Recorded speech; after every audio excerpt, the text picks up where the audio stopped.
And everyone, the flag is right over here. Please stand. Put your right hand over your heart. Ready? Begin. I pledge allegiance to the flag of the United States of America and to the republic for which it stands, one nation, under God, indivisible, with liberty and justice for all. Thank you. Thank you so much. So this is our last meeting before the close of the school year, and we're taking advantage of our wonderful weather to honor some of our amazing students tonight. The next portion of our meeting will be our recognitions. Dr. Lee? Good evening and welcome. I would like to bring up to the front Emily McDougall, Director of Educational Services, as well as Cindy Lee, our teacher on special assignment, and we will begin honoring our national qualifiers for speech and debate. Thank you. Good evening, President Thakur, Board of Trustees, Superintendent Dr. Pletka, Cabinet, and all guests. We are here tonight to recognize and celebrate the remarkable achievements of our middle school national speech and debate team. The team has worked tirelessly to reach the top of their game, and we are honored to be here to recognize them in anticipation of their trip to the national tournament in June. First and foremost, we would like to thank the Board of Trustees for their continued support of our speech and debate program.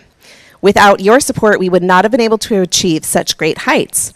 We would also like to thank members of the Cabinet, especially Associate Superintendent Dr. Julian Lee, for their unwavering support and encouragement. Your dedication to our program has been a driving force behind the success. We would also like to thank the families of our team members. You have been there for us every step of the way, cheering us on through each victory and at every tournament. Our thanks also go to the Advantage coaches who have dedicated their time and expertise to help us hone our skills and prepare for this competition. And we have Audrey, Coach Audrey from Advantage Communications here. Finally, we would like to thank our teacher coaches who have been instrumental in guiding us and molding us into the team that we are today. So teachers, when we announce your name, please come to the front so that we can show our appreciation for all that you have done and your service to your school team. And then if you can remain standing so we could also take a group photo.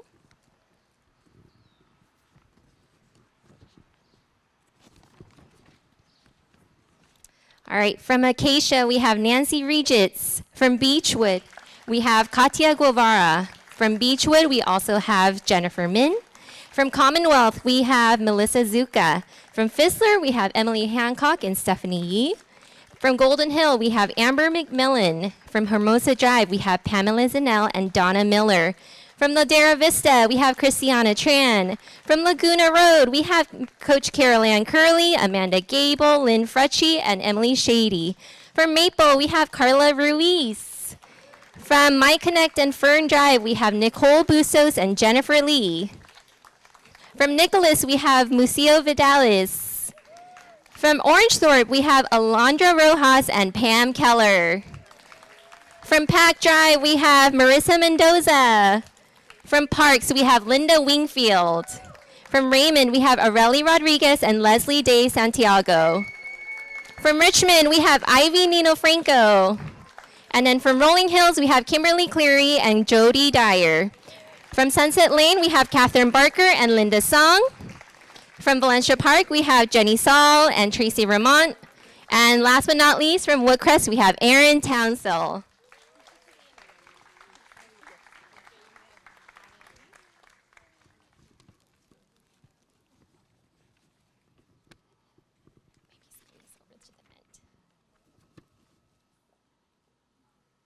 And then thank you, coaches, for being our cheerleaders and really the life and the driving force of the whole program. We could not have done it without you guys.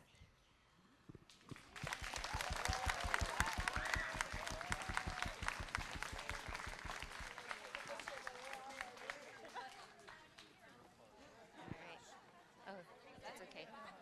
Here, I'll figure it out.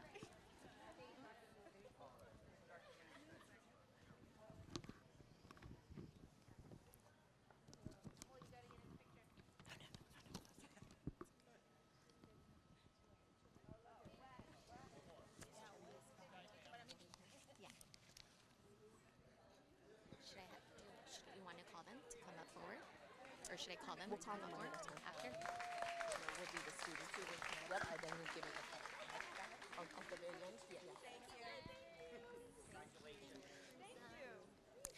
And now, thank you. And now we would like to demonstrate a little bit of what our students have been working on. Speech and debate provides our students the chance to learn, explore, engage, and express themselves on topics and issues that are meaningful and relevant to them. Students may perform a humorous interpretation with a comedic lens on family, or they might perform a poetry piece on an issue such as labor in the fast fashion industry. And they might even write a completely original piece relevant to the areas of their own passion and interests. This evening, we will hear two brief performances, both varying in styles. As this program is a platform for student voice, we asked our students to nominate some of their hardworking peers to perform.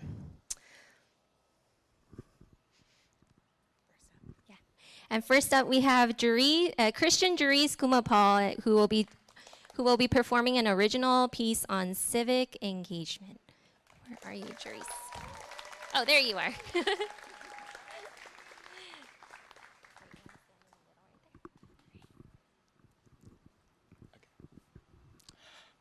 According to Childism the Vote by John Wall of September 22nd, 2021, just as the poor, minorities, and women in the past, children are normatively constructed as outside the political sphere, despite being impacted by political decisions more profoundly than adults.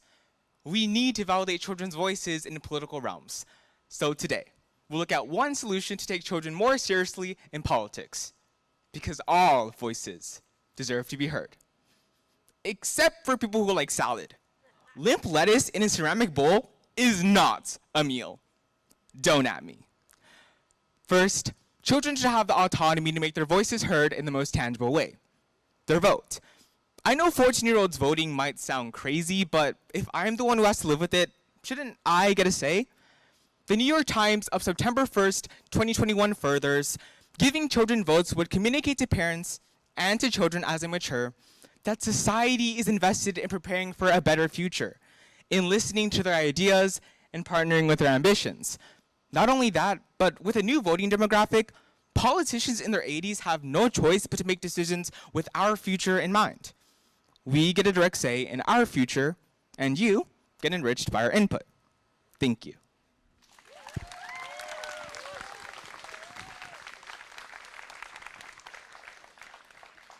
Next up, we have Natalie Hong, who will be doing poetry interpretation on fast fashion. So Natalie, if you're here, go ahead and come on up.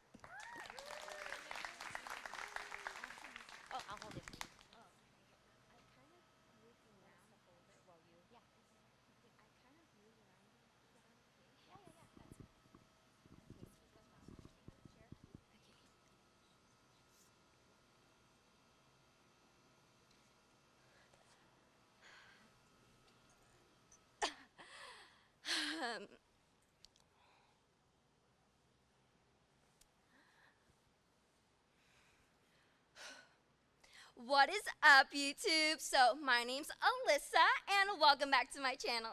So I have a haul, and I might have like a slight problem. See, if I told y'all how many times I've ordered from Shein within the past month, it's a lot. Like, I literally bought a whole new wardrobe. Like, I literally love Shein. They rarely disappoint me, and I don't see the addiction stopping anytime soon. So, with that said, I have weary fingers, heavy eyelids in unwomanly rags, plying needle and thread, stitch in poverty and hunger and dirt, and still with a voice of dolorous pitch, she sang this song, this shirt. The first time I met Meme, she had a pair of cutters, trimming threads from a navy collar. She did this from 9 a.m. to 9 p.m. But later she told me that she had a good day at work. The ceiling fans worked all day, and the floor manager didn't yell at her for humming.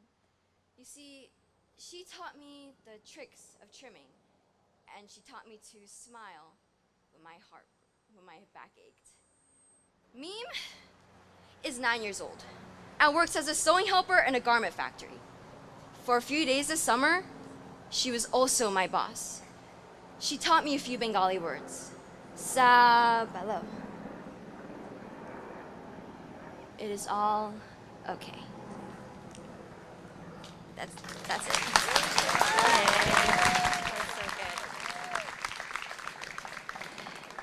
We do also want to acknowledge that one of our students voted on the performances were unable to attend last minute. So again, let's give a round of applause for Jerice and Natalie. And now we're excited to represent our school at the national tournament in Phoenix in June. And we hope to make FSD proud. At this time, we will announce each national team member to come up to the front to receive their certificate. And then students, once you guys come up, I want you guys to remain standing. And then at the end, once you're all done, you'll get to take a cupcake and then a yard sign, okay?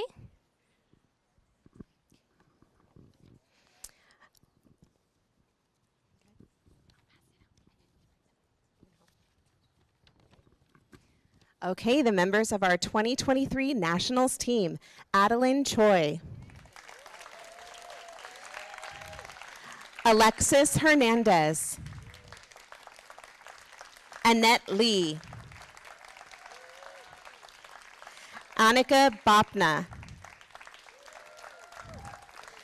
Apollo Meneses, Arjun Parikh, Audrey Nino Franco, Christopher Kiker, Elise Pak, Ella Kim, Juliana Nunsi, Hannah O, Hayu Viviana Kim,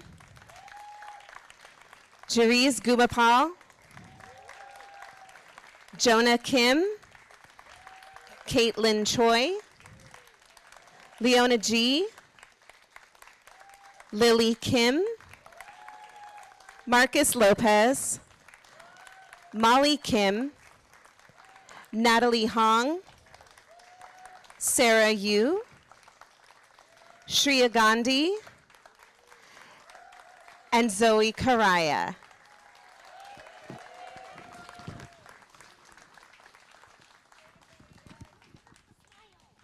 Okay, it's a great time to grab those pictures.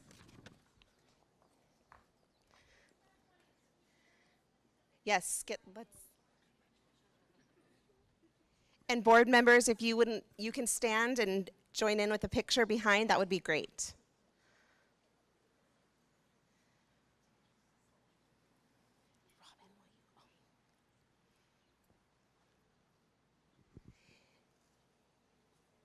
Everyone got one? You can move up to the front. You can zoom in and go to the front if you want. It's okay. Okay, so once again, before we conclude, one more round of applause and a big congratulations to the Middle School National Speech and Debate team. We wish you luck in Phoenix in June. I can't wait to report back the amazing results. Don't forget to take a cupcake and a yard sign on the way back. On the way out, we want everyone to know how proud we are of you and about your accomplishments. And now Dr. Julian Lee. We are so proud. As you can see, there's a huge smile on their face and a skip in their step. We are just so grateful for this program. Behind the scenes, we have two amazing leaders that tirelessly work to make sure that the kids are safe at every competition. Things are coordinated, things run smoothly, teachers get the email and the communication they need. I can't thank enough Director Emily McDougall and Cindy Lee for their leadership with the program. We want to recognize them right now. And Cindy, come on back up. Thank you so much.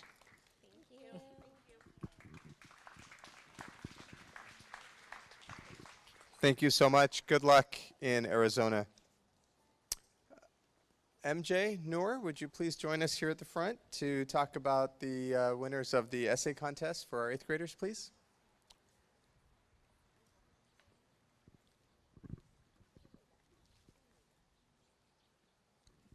Thanks. Hi, everyone, and good evening. I'm MJ Noor. I'm founder of the Parents' Voice USA. I do want to begin by thanking the distinguished board and especially recognizing Dr. Pletka. Thank you, Dr. Pletka. The Parents' Voice was founded in 2009 in Fullerton and has since expanded to other states. We are dedicated to empowering parents and supporting education. Well, imagine yourself working late at night and your computer goes down. You're immediately stressed. Then you realize your IT department is closed because your 10-year-old Fullerton student went to bed. Wow, you guys have excelled in teaching computer science at this school, and you were clearly beyond the scope of what other districts did. Because of that, I have one of my sons who's got a PhD in computer science, and the other one got a master's from Cornell. And they think very, very highly of this school district. This year, the Parents' Voice implemented the 8th grade essay contest in Fullerton. We were so happy to receive approximately 100 essay submissions. The students were able to select from 2 questions. The submissions further required identifying a favorite teacher. We are pleased tonight to announce our first place graded essay prize winner has selected Erica Gomez as her favorite teacher. Ms. Gomez, I know you're here tonight. Could you please join me?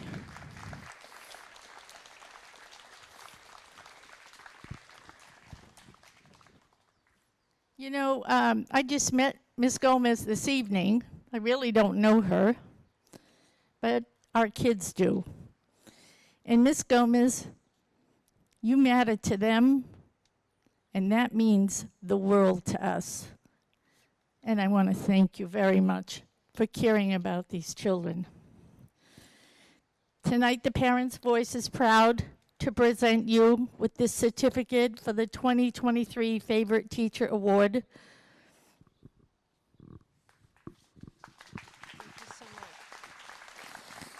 Along with our honors badge.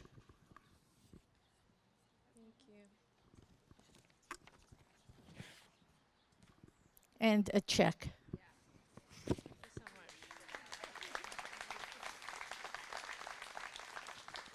You know, we're further excited to announce that Congresswoman Michelle Steele and Assemblywoman Sharon Quirk Silver have both joined the Parents' Voice in recognizing you as the favorite teacher.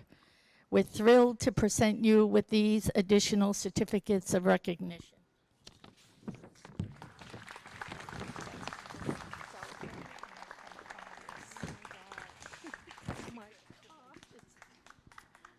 Congratulations. Yes. Oh, and that's from the school district. If anyone here has anything that they want to know about the Parents' Voice or interested in the organization, we're totally free and we help parents navigate through the school system. The ladies in the back have some cards they can hand out to you and you could stay in touch. Thank you so much. Great school district. Great school district. Thank you so much. Dr. Pletka, thank you for joining us up here. We have a 7th grade essay contest. Yes. So in honor of Mother's Day, we selected an essay from a student that shared about her hero, which is her mother. And how about a big round of applause to all moms. I'm just going to read the first paragraph. World famous author Maya Angelou once said, "To describe my mother would be to write about a hurricane in its perfect power, or the climbing, falling colors of a rainbow." When writing about your hero, some people may choose a famous historical figure, but some dead guy hasn't helped you through your life, guiding and teaching you. Our mothers have been there for us since we were born, and they always will be, supporting and encouraging us along the path of life. My mom is my hero. How about a big round of applause for all our moms.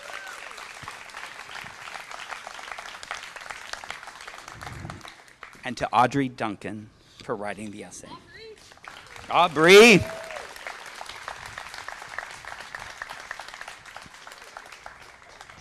Aubrey, congratulations. There's also $100 from Kids Fish On. All right, congratulations. Thank you.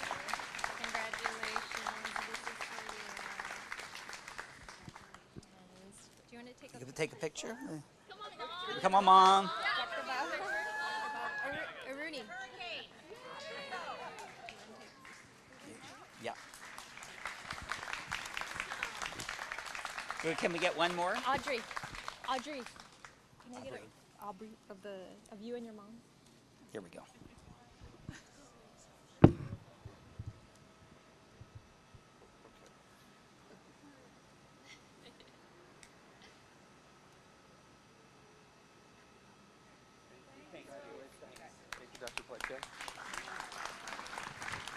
Thank you so much. Phil, from Michelle Steele's office, we have recognition for an art contest winner. Good evening, President Takur, Board of Trustees, Dr. Pletka, Executive Cabinet, and community. Each spring, the Congressional Institute sponsors a nationwide visual art competition for 6th through 12th graders to recognize and encourage artistic talent in the nation and in each congressional district. For the 45th Congressional District, students from Rolling Hills, Nicholas, Parks, LV, Aleta Vista, Beechwood, and Laguna Road all submitted original art pieces for consideration, and we're proud of all of our students. Tonight, we want to recognize Miss Nina Ishikawa, a 6th grader from Rolling Hills. Nina, are you here? Come on up. Nina was awarded for Best in Originality for her beautiful piece titled Helping Voices and Helping Hands. And Nina's got her artwork with her. Nina, do you want to show everyone your beautiful piece, please? Look at that.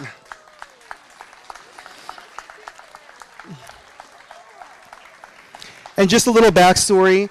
Nina was inspired by one of her favorite heroes and poet laureate Amanda Gorman, and she's the centerpiece of this piece, along with many voices she wants to empower. So really powerful.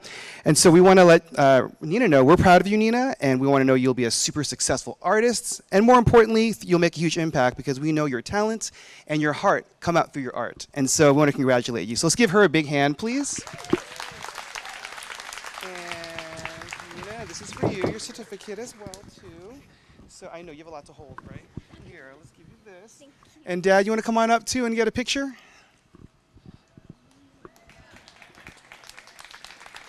also have that too. Maybe Dad can help you with that too. You're gonna need him to help you carry it all. Yeah, I think so.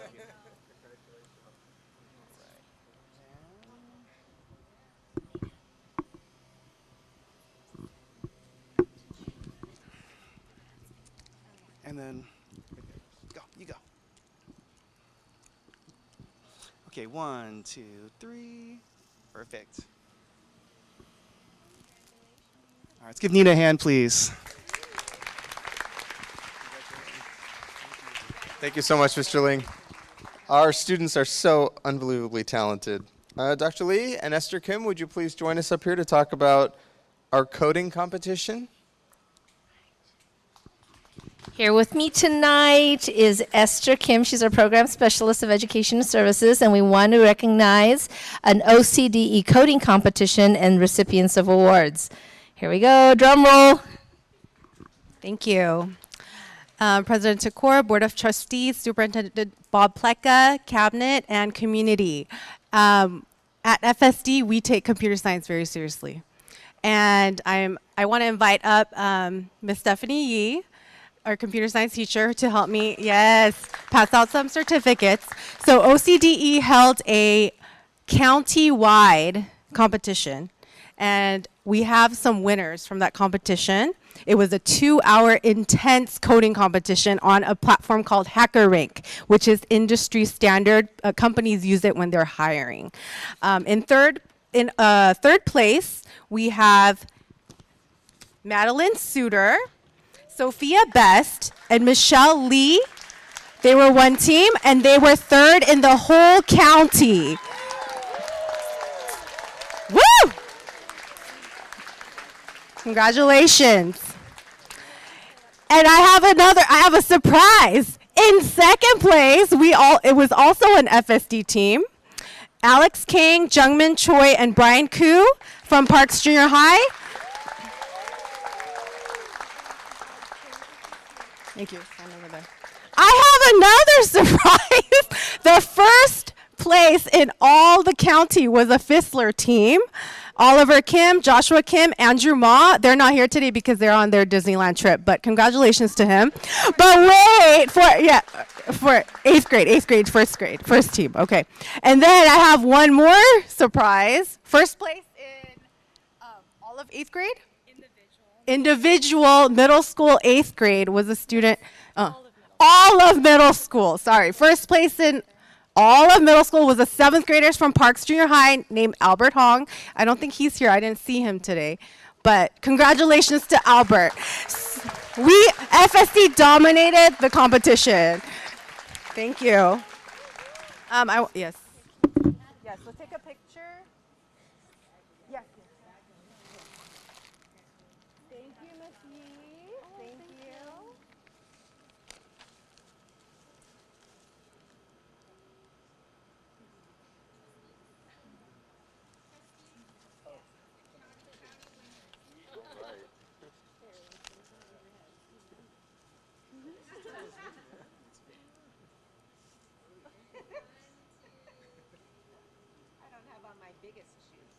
Congratulations, guys. Thank you for representing Yes, FSD this way. Grab a cupcake. Good job.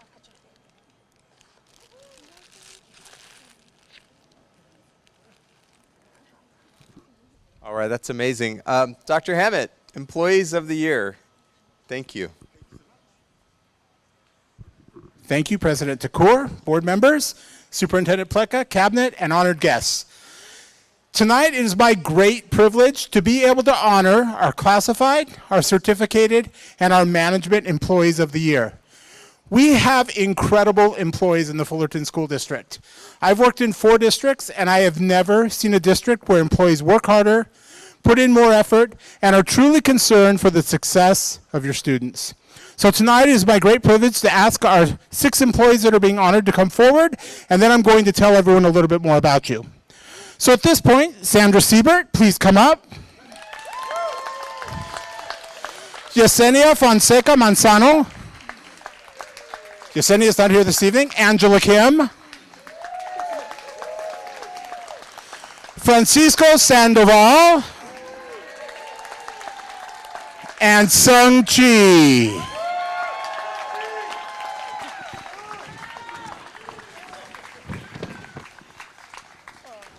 We have 2 folks that are not with us this evening, though we wish they were. Yesenia Fonseca Manzano is being honored as one of our classified employees of the year. And we also have J.D. Mancha, who's our Director of Transportation, who's unable to be with us, who is one of our management employees of the year. So I'd like to start with Sandra Siebert. Sandra joined FSD in 2014 as a clerical assistant. She has worked at Maple School the entire time, and now she is the office manager at Maple. She is one of 2 candidates, and only 2 out of over 700 employees, selected as one of the CSEA Employees of the Year.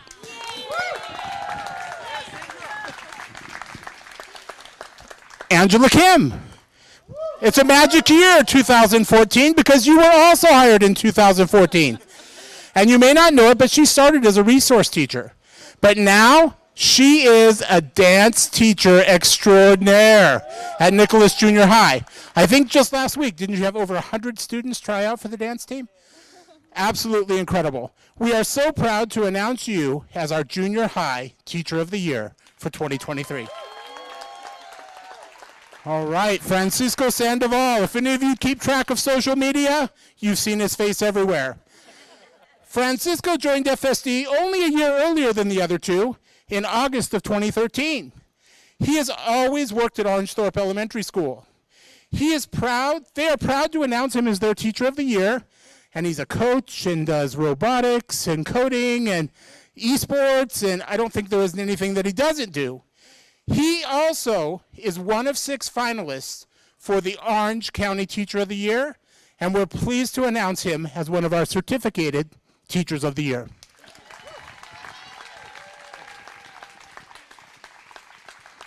Last but not least, Sung Chi. Sung was hired in almost a little earlier, 1997, which is amazing considering he's just 30 years old. He started as a teacher at Nicholas Junior High School teaching math. He is now a director in educational services. He takes care of testing, all things data, Title I. I don't think there is anything that he doesn't do. We are very proud to announce him as our certificated Manager of the Year. Well done. At this time, let's have you all come forward. We'll have our board members come up and we'll do some pictures.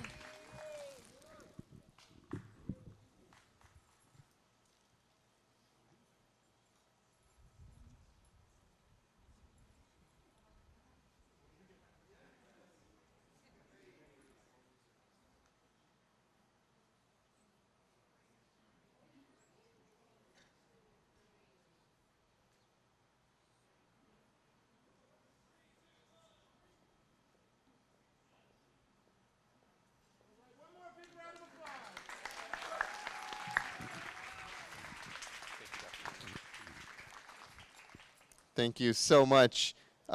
Actually, Jeremy and Dr. Pletka for FSD Fest and our county esports. It takes definitely a whole team, and you saw today just all the good things that are happening with our kids, but it's because of great staff. It's because of great teachers. It's because of great classified staff. It's because of great principals and great divisions of people that step forward and want to make it better for kids. And for us, that means student voice. That means student engagement. That means student participation. That means students being involved, being able to share, to have an impact, to make this world and our community a little better place. And to create those magical moments that occur, whether it's in a speech, or in an essay, or in an FSD Fest, or STEM Nation. It takes a lot of people behind the scenes to do that. And so the first group I want to recognize is the entire IIS, led by Jeremy Davis. And I'm going to ask all of IIS to come forward. They host an amazing event every year where kids get a chance to share and have an impact. And just as one small demonstration of that, I remember walking through the room. There were lights. We were at Cal State Fullerton. We had a room full of kids and parents. And everywhere I went, kids were coming up to me and saying, hey, check this out. Hey, let me share this with you. Hey, look, listen, I have something that makes a difference. And that was done and made possible by all these people here that had this huge impact on our children, that made magical moments where for some moments, kids knew they really do change the world. How about a big round of applause for the whole team? Oh. Do you want to say? All right, I want to say a couple things really quick from IIS, and that is that this is a really incredible team of people who've done amazing work. And to be honest, there are about 30 more people who did something amazing to make the FSD Fest happen. So I want to introduce a few folks. Wes Creasel, we got Nate Jones, we've got Bill Flores, we have Brandon Choi, we have Kelsey, oh my gosh, Risberg, sometimes I get that wrong, Kelsey Risberg, and Pablo Diaz, and they've all done amazing things for an entire year. It's crazy what goes into this event. They went and did field trips at every single school just to get kids interested and excited. And watching 600 kids walk through that door throughout the day to do amazing events was just, it was really heartwarming for us, and so I thank this team. So if you could please give them a round of applause. And then stay here, because we had one more event, the first time in the county. What we did was we had an esports competition. So 6 districts showed up to compete on Mario Kart. So I asked the principals to go take this belt from one of our teachers' rooms today because they get to wear it around campus over at Orangethorpe. Because Orangethorpe, great job, where are you? Okay, there. And it just happened to be our teacher of the year, Francisco, whose class owns this belt right now. So, yeah, so there's some bragging rights in the district, but it was just a neat experience. And again, the same group of folks came together and said, I said, you know, why don't we have a county event where, why don't we compete against everyone? Why don't we sort of throw down, because we're the best Mario Karters around. Let's do it. And let's invite like everyone in Orange County. We had Ontario Montclair, we had Anaheim, Orange, Santa Ana, and Westminster. So we had not just our county, other counties represented, but they did a great job. And it was an amazing event, as always. And some parents from other districts walked in and said, what is this? It looks like Disneyland. I said, yeah, we do it right. So it's this team that puts that together. So thank you all. Amazing job, as always.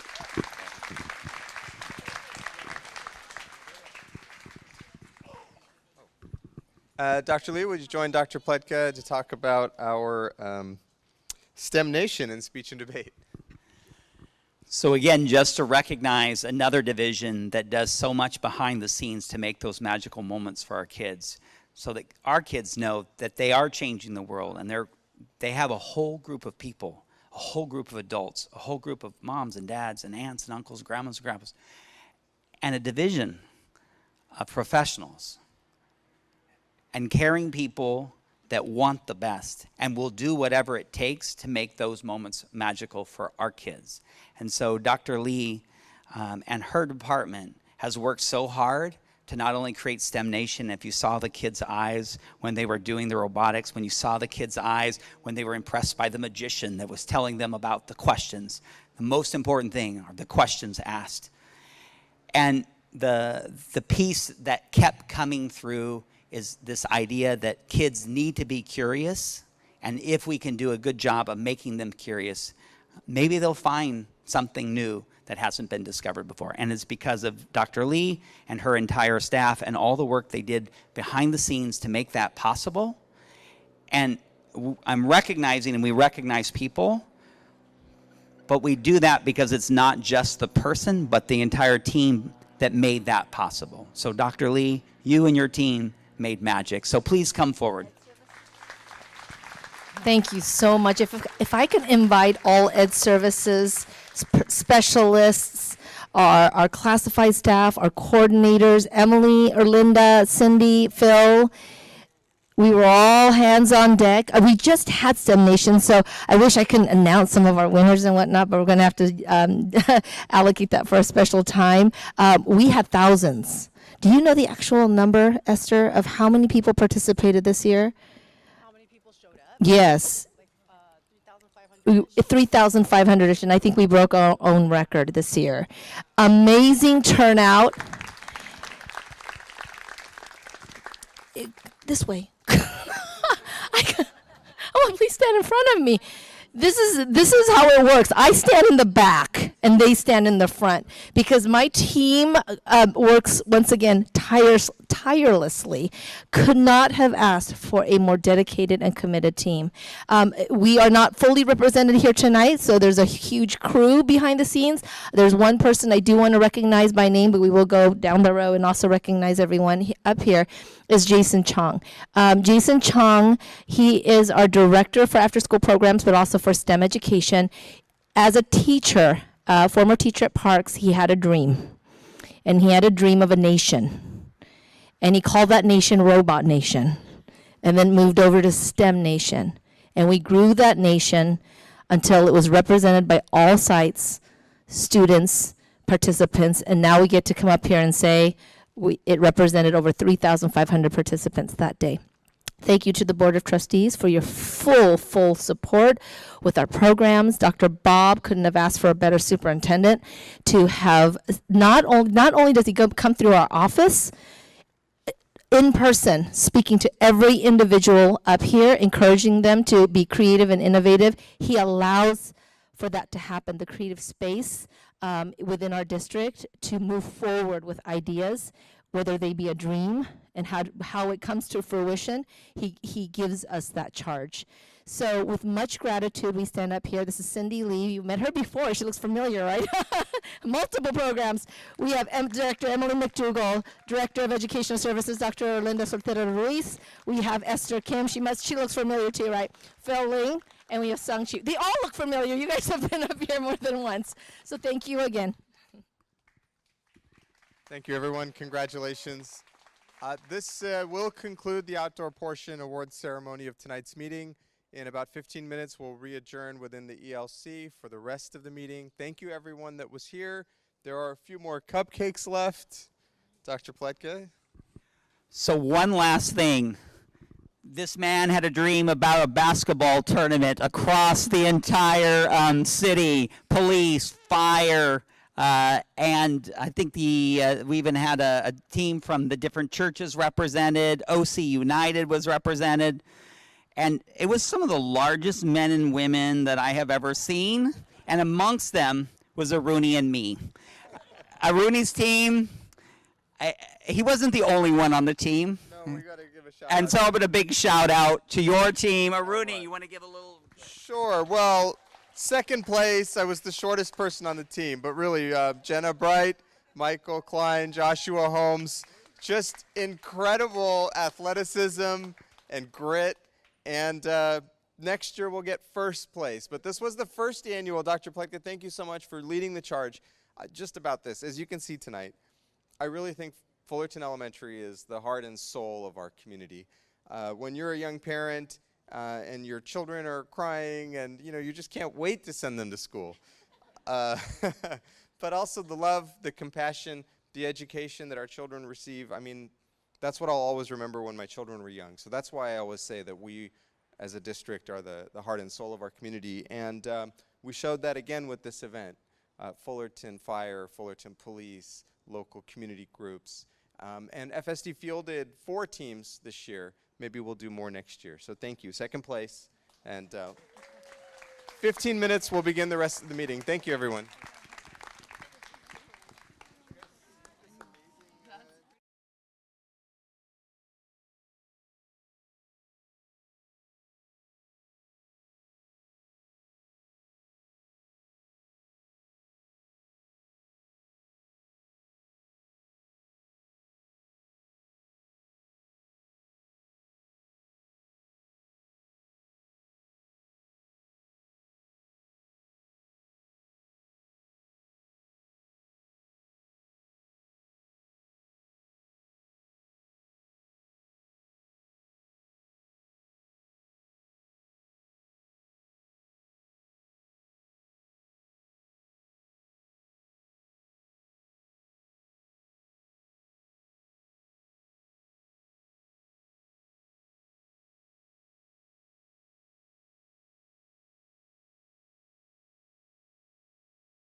everyone that's here tonight, especially if you joined us from the quad for our award ceremony. We're going to continue with tonight's meeting. We are in section 4, Superintendent's Report. Dr. Pletka. First of all, just to say for those that were part of the celebration, thank you for being there. And I know we're really proud of all our students, our speech and debate winners. I know we have a whole group that's going on to the nationals, and so we wish them all the very best of luck. And again, thank you, Dr. Lee, to you and your team for making that possible. Let's see, and again to Jeremy and your team and all that you did for FSD Fest to make that just really a special event, and literally your entire team, everybody from Bill on the tech to make all the tech work to the TOSAs. So thanks for all the work that you're doing. I know today we have several, I think, people to talk about our Rolling Hills play. I did want to share just some facts, and I know the principal, Lindy McNutt, was going to be sending out like the specifics on the dates and times of the plays, and so she'll be doing that. There will be, at the last I had heard, I think there were 6 performances. There will be both during the day and in the evening. We have a dress rehearsal for our 4th to 6th grade, and then we also have performances available and open to the whole family. And Rolling Hills has an incredible history of some really great plays, and we look forward to seeing, listening, and hearing our kids. So thanks, everybody. And I know, again, Lindy has the specifics on the dates and times when it's coming out. Thank you, Dr. Pletka. The next item would be information from the Board of Trustees. Why don't we start from this direction? Trustee Hanchett? Sure, thanks. Yeah, well, the last couple weeks I've had a lot of opportunities to do some visits to schools, including tours and open houses and performances. So got to visit parks and Laguna Road and Richmond, and I wanted to especially thank Principal Abney, if he's still here, from Maple, because I got to volunteer with the teachers working with the Maple Leading Ladies, a lunchtime program that is supported by Sir Optimus at Maple, and got to work with some really dedicated teachers and some awesome 5th and 6th grade girls. I had a really amazing experience, and I want to thank those teachers for their support in that.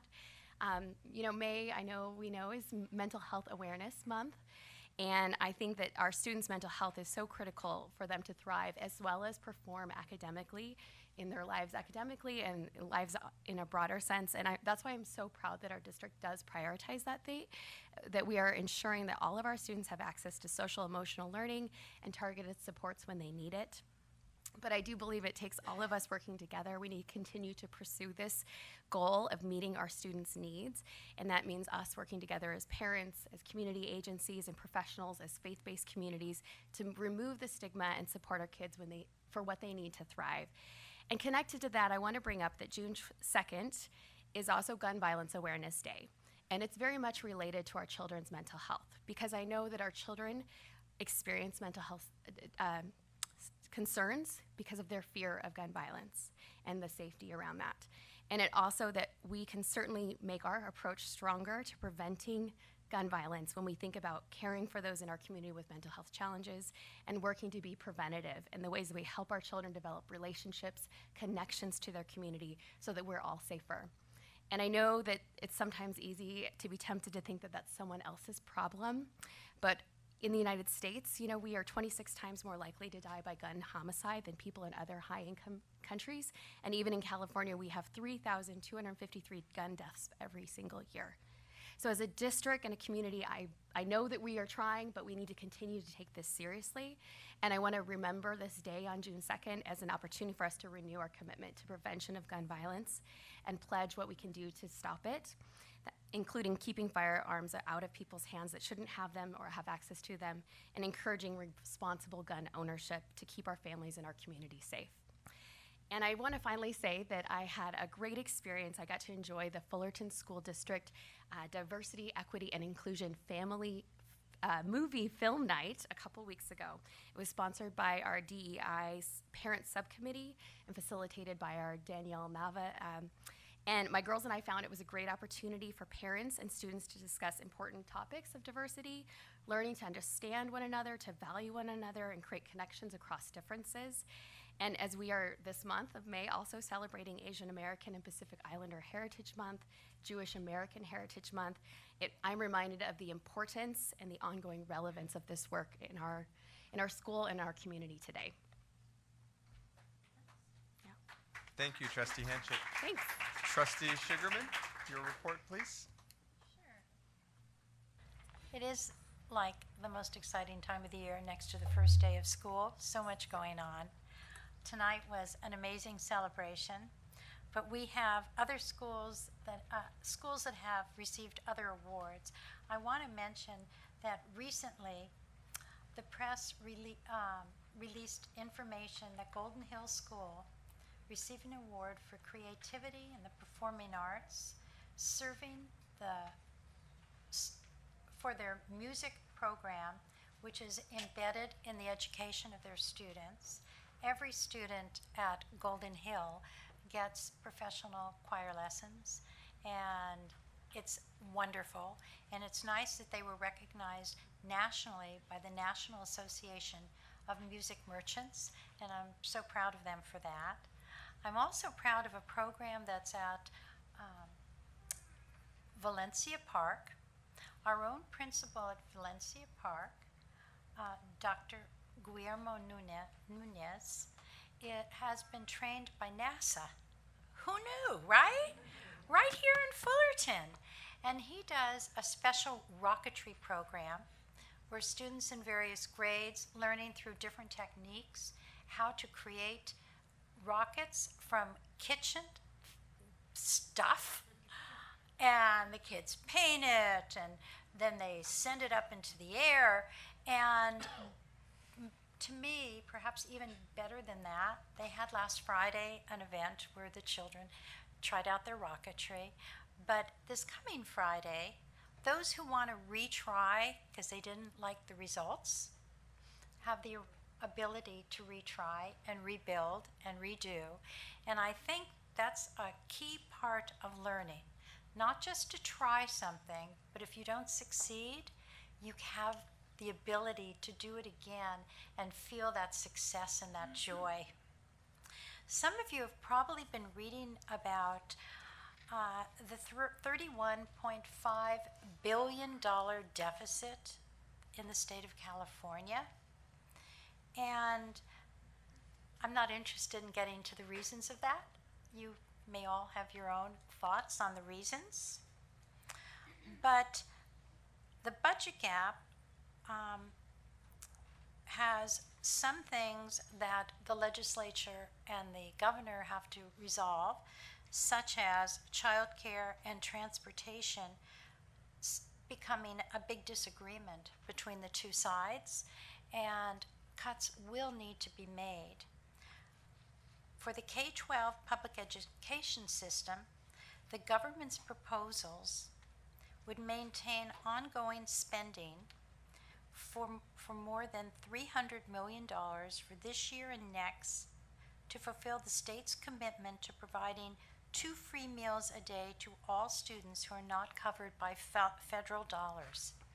Now, during COVID, we really saw how just because a family looks like you don't need to get free food from the school district, we don't know about the employment in that family as of 2023.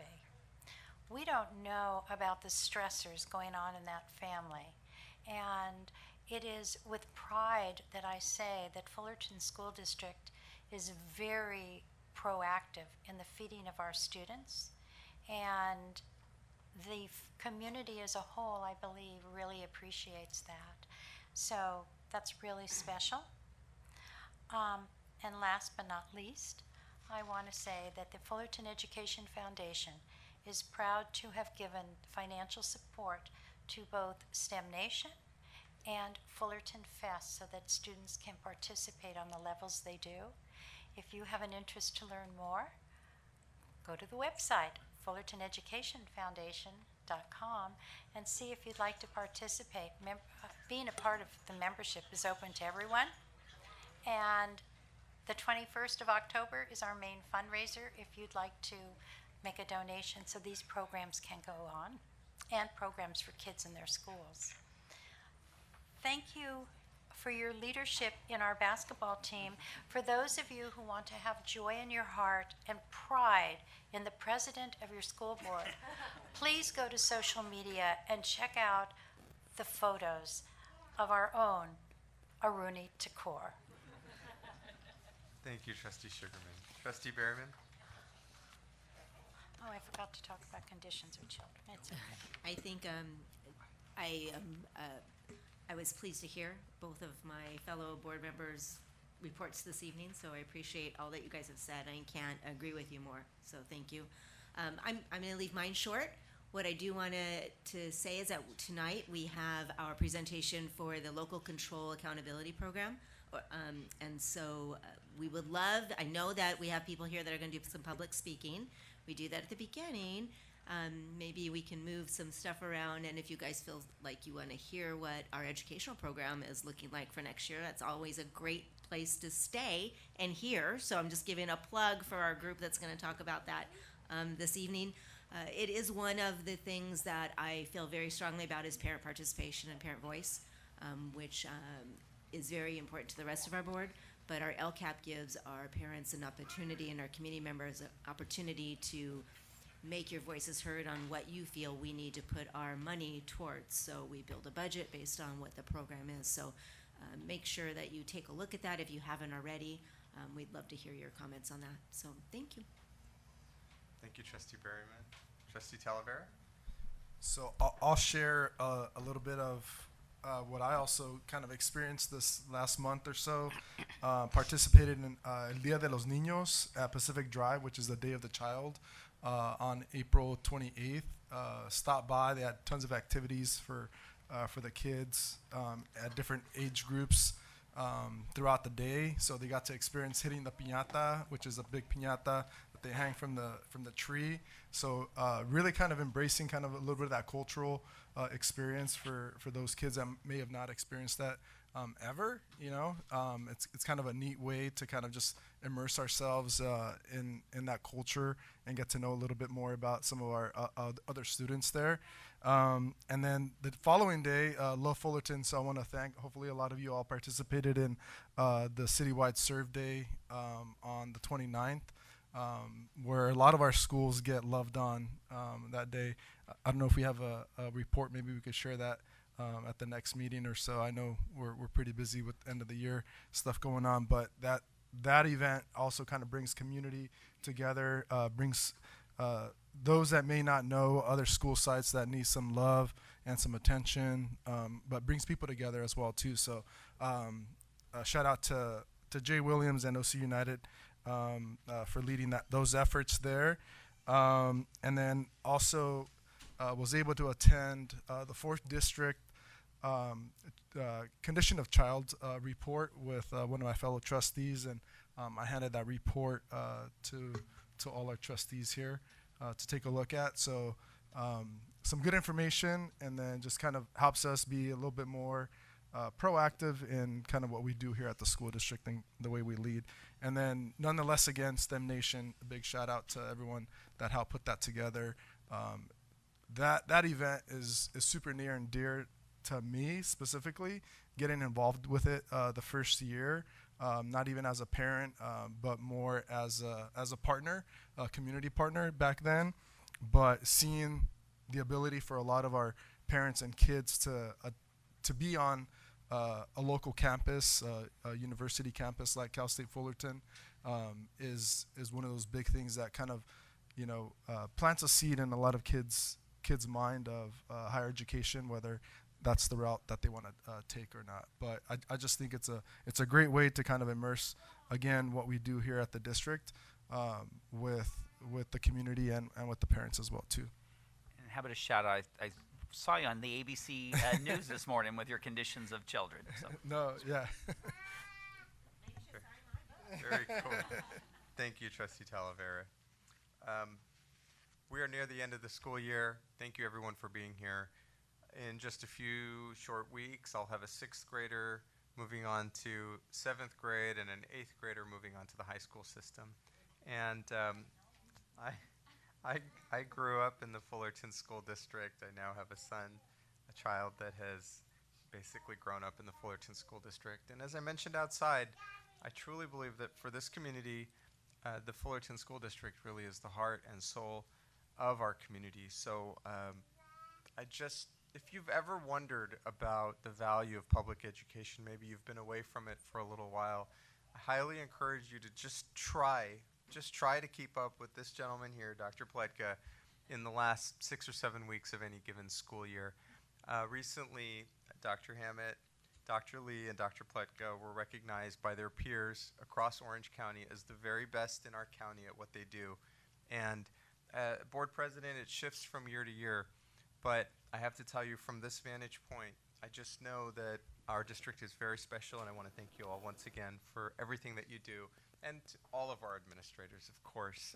Thank you so much for your time and your compassion and really your dedication to our district. So thank you.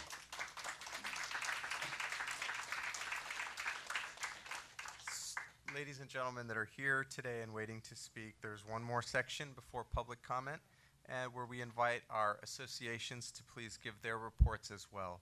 Do we have a report from DLEC tonight? Thank you. And just while we're waiting, fellow board members, we do have about 17 public comment cards filled out so far, so we may need to adjust our time frame. I'll read the preamble before that portion, but if there's anybody here or that just arrived in the last 15 minutes or so and is here to make a public comment, please see the yellow sign over on that side of the room where you'll be asked to fill out a pink card. All right, thank you. Please continue. Sorry about that. It's okay. Good evening, President Takur, school board members, Superintendent, Dr. Pletka, Executive Cabinet, and all families present and listening. The DLAC committee would like to thank the Fullerton School District for supporting our English learner population. The parents of our English learners are glad that students will have extended learning opportunities throughout the Extended Play Summer Program and El Jumpstart. I believe that's what it is. The DLAC leads were able to attend this month's CABE, California Association for Bilingual Education, Parent and Paraeducator Conference in Riverside, California. It was a lot of fun. It was my first time going, so I was very excited. It was a lot more than what I anticipated it was going to be, but it was a lot of fun. There were a lot of different educational workshops available, and we learned about the positive and negative aspects of leadership, of being an effective and negative leader, the different leadership styles and roles one can use to become a more efficient and democratic leader. Again, it was a lot more than I anticipated. It was a lot of fun, and we learned a lot. It was an overall great event and experience for all of us. Right, Nancy? It was a lot of fun. I have to say that we are very excited, and we look forward to celebrating the inaugural Spanish dual language program class at Raymond Elementary. President Takur, I believe your son is in that class. So we are very excited. It's going to be a celebration to recognize the students and parents, and this will take place on May 25th, 2023 at 5 p.m. in the multipurpose room. So congratulations to the inaugural class. Now, as we, bravo, bravo, I heard somebody starting to clap, yes. As we end the school year, we want to acknowledge the hard work of our district leaders, principals, teachers, and staff. In addition, a big thank you to the most supportive and helpful team, Dr. Julianne Lee, Dr. Erlinda Sotelo, ¿dónde estás? Ahí estás, looking at your phone. Thank you. Alma Mata and Ivy Lee. DLAC is a success because of your hard work and dedication and commitment to our English learners. So thank you. Thank you to the English learners and their families. You guys have a great summer and great end of the school year. So thank you so much. Thank DLAC for all their work. I do want to make a comment. If you all stay till we do our local control plan, you will discover that we have 21.8% of our students are English learners. That's a huge number. And when you compare that to our Anglo students of 15.6%, you see how important it is for us to focus on making sure everybody learns, and that is a huge number. It is. So DLAC is, of course, important to all of us. Thank you. Thank you. Thank you. Do we have a report from PTA today?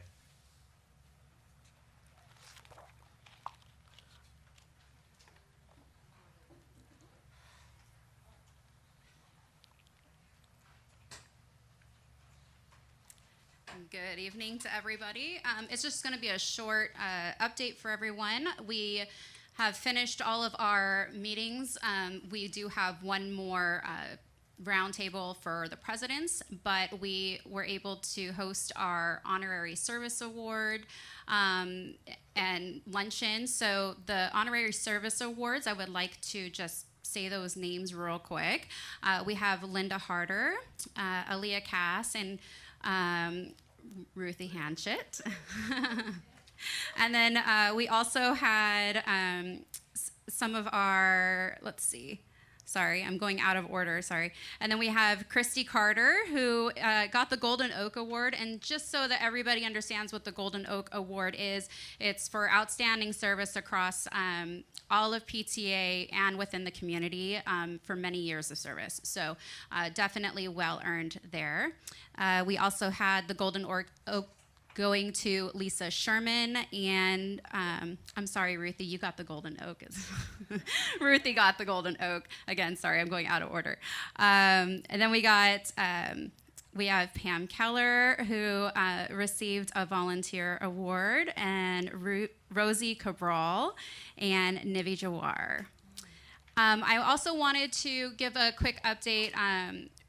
The last time I was speaking to you guys, I had let you guys know that I had applied for a grant to get a scholarship for my trip to Sacramento.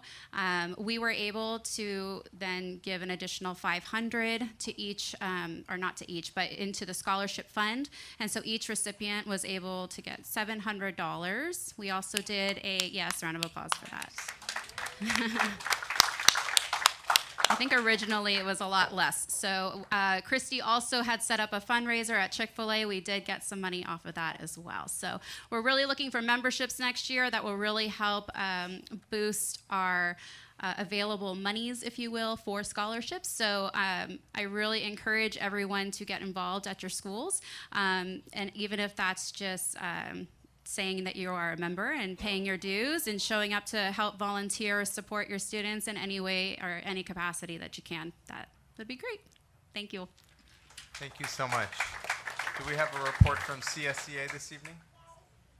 Well, she's coming up. I do want to give a plug to, you can join the PTA now online. So if you go on to capta.org and you go into Totem, you can actually scroll down to all the Fullerton schools that have PTAs and actually join online. You can join several, so you don't even have to go there. So you can, it's easy.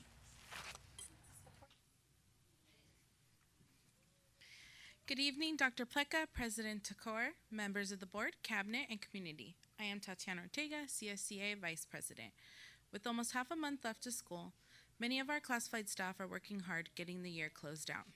Our custodial grounds and maintenance and operations staff are preparing all the many summer work orders for our sites to welcome everyone back. Our personnel department has been swiftly working on who is returning, retiring, or making changes for next year, so any positions that will need to be filled may be filled. Our office staff are preparing changes, class movements, and enrollment for all our new and returning students, while also getting ready to say goodbye or see you later to the many smiling faces they see daily. Now, even though the school year is coming to an end, FSD has so many various summer school or camp opportunities for our students. With that being said, there will be programs held at 11 of our sites, district-wide, keeping roughly about 250 classified employees employed who otherwise would be off for the summer and not be earning any income. It takes the combined efforts of our entire FSD family to provide the proper support for our students and community. Thank you to all our classified staff for all the hard work you continue to do. Next week, May 22nd to the 26th, is Classified School Employee Appreciation Week. In honor of that, we would like to recognize our retirees and those reaching service milestones. We have 25 employees who are celebrating 5 years of service, 18 employees are celebrating 10 years, 19 are celebrating 15, 9 employees are celebrating 20 years, 3 employees are celebrating 25, 5 employees are celebrating 30, and we do have an employee celebrating 35 years of service at Orangethorpe.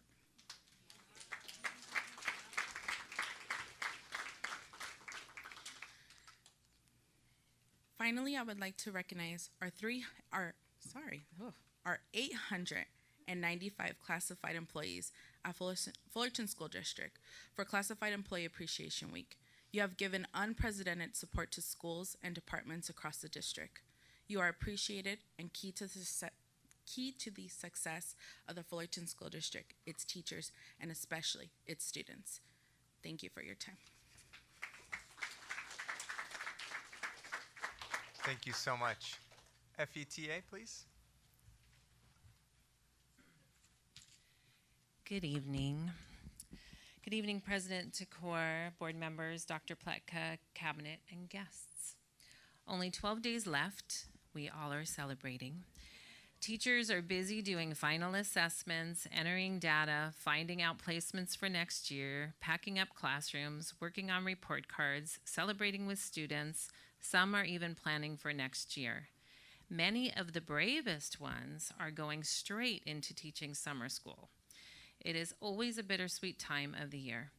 Saying goodbye to those students who we have seen change and grow, and yet getting excited for those new students coming in.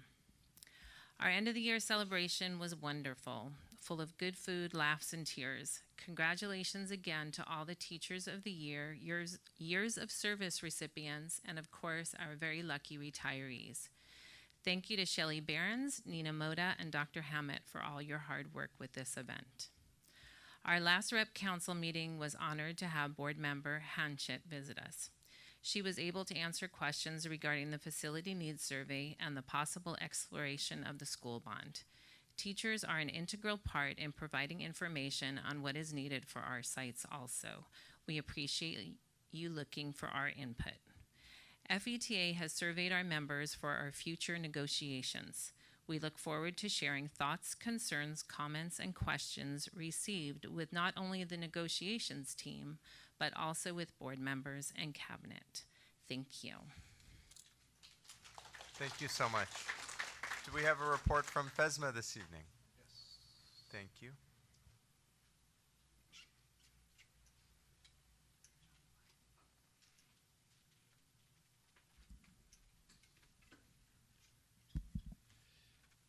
President Thakor, board members, Dr. Pletka, cabinet members. My name is Mike McAdam. I'm the Director of Purchasing Contracts, Print Shop, and Reprographics for Fullerton School District, and also FSMA President. The entire district has been continually working hard each day to support and create such unique experiences for our students, families, and communities, such as STEM Nation, Love Fullerton, State Speech and Debate Tournament, Excellenza, DEI Film Festival, Volleyball Block Party, May Madness, Fullerton Interagency Basketball Tournament. Our classified and certificate management staff have been working to engage with our students, families, and bring the community together. We will continue to work hard daily to the best we can to create the most impactful environment for our students, families, and community. All schools now are focusing on holding successful promotions at the elementary and middle schools. We are all working hard to create a memorable experience for our students, families, community, as well as preparing for all our summer programs. FSMA is looking forward to our year-end celebration event, as well as management retreat events that we'll be supporting. We're going to finish this school year off strong and are continually getting ready for the next school year. Thank you. Thank you very much. We are going to begin public comments next. The board meeting follows rules of decorum per Board Bylaw 9323 Individual speakers shall be allowed 3 minutes to address the board on each agenda or non-agenda item. Dr. Hammett will be timing all of the public comments. Please be mindful of the time. The board limits the total time for public input on each item to 20 minutes. The total time allowed for public comment shall be 30 minutes, but that is up to the discretion of the board and will likely be extended. Public comments about an item that is on the agenda will be heard at the time the agenda item is considered by the board. Public comments about an item that is not on the posted agenda will be heard at the beginning of open session when called upon by the board president. No action or discussion may take place on an item that is not on the posted agenda except as expressly authorized by law. What that means is that if the item that you're discussing today is not on our agenda, we will accept the comments. Everyone will be listening and paying attention, but there won't be any back and forth tonight. We do have the discretion to direct our superintendent to take some further action. Since the board cannot take action on items that are not on the agenda, such items will be referred to the superintendent for handling. Board members may request that any item be placed on a future agenda for further discussion. The board president and superintendent will determine the best time to place an item on the agenda. Persons wishing to address the board are invited to complete and submit a request to speak slip to the executive assistant, and these slips, as I mentioned earlier, are available at the entrance of the room. We're going to go ahead and begin. Dr. Hammett, if you're ready, please. Will Rudy Kraus please take a stand next to the podium? Thank you.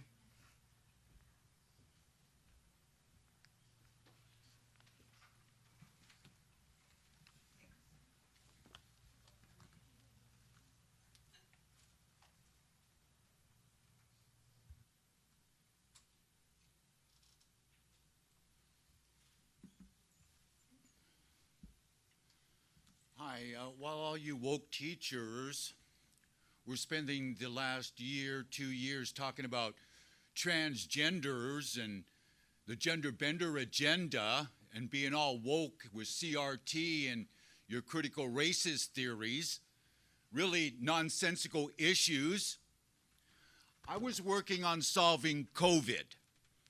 This is the greatest crime ever committed in the history of the world. I solved COVID. My first book, Origin of the Species Homo sapien vaccinicus, Human COVID Virus Parasite. All the vaccinated are now symbiotes. The virus is anaerobic. Anaerobic is the most important word in my 3 books. My second book is Gain of Oxygen Function. You hear everyone talking about gain of function, gain of function, gain of function. No one says what it was. It was a gain of oxygen function. That is the only way to take an anaerobic virus and make it super contagious. It doesn't matter what they spliced it with at the furon cleavage site. They could have spliced it together with Godzilla's DNA. It doesn't matter. It's anaerobic. It lives without oxygen. We still kill it with our oxygen-rich red blood cells. The whole world, all of you useless thinkers on this board, and you better pay attention to the concept useless thinkers, because Harari's already talking about getting rid of the useless eaters and the useless people. Excuse me, I'm talking. You're a useless thinker. I'm not rude. They're taking. I want my time back. Please continue. Anaerobic virus. Anaerobic. The virus is anaerobic. Not one person in here knows that the virus is anaerobic, except for me. I'm the only one talking about the anaerobic science of COVID. If you don't listen to me, there would be no cure for COVID. You already virusites. You shot virusites inside of you. Here's the furon cleavage site right here. That was with the virus parasite, and you're huffing and puffing, and it's all about nothing, because what you're saying is ignorant.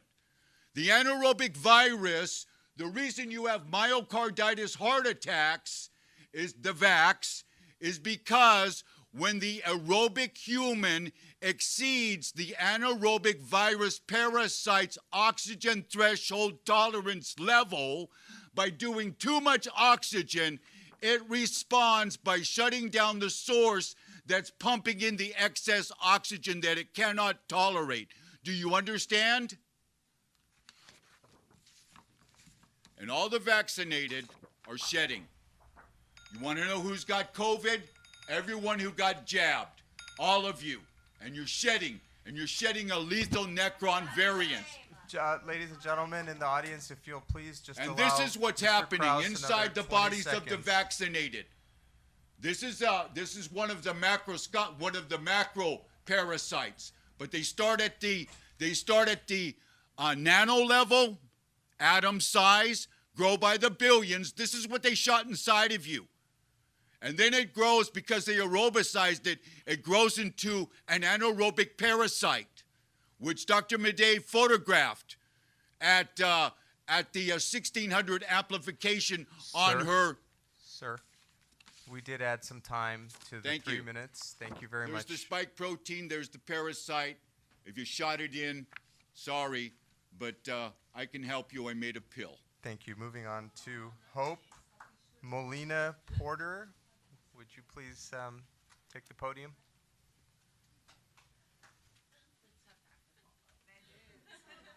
Oh, wait, let me get my phone.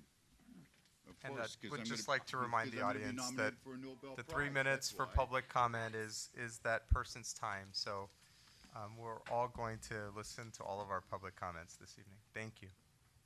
Good evening.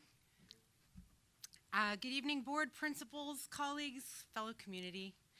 I appreciate the opportunity to first share my gratitude to the Fullerton School District, which we've celebrated tonight, for the stellar and caring teachers with whom my husband and I have entrusted our children and who have been invaluable guides and role models for our daughter and our son.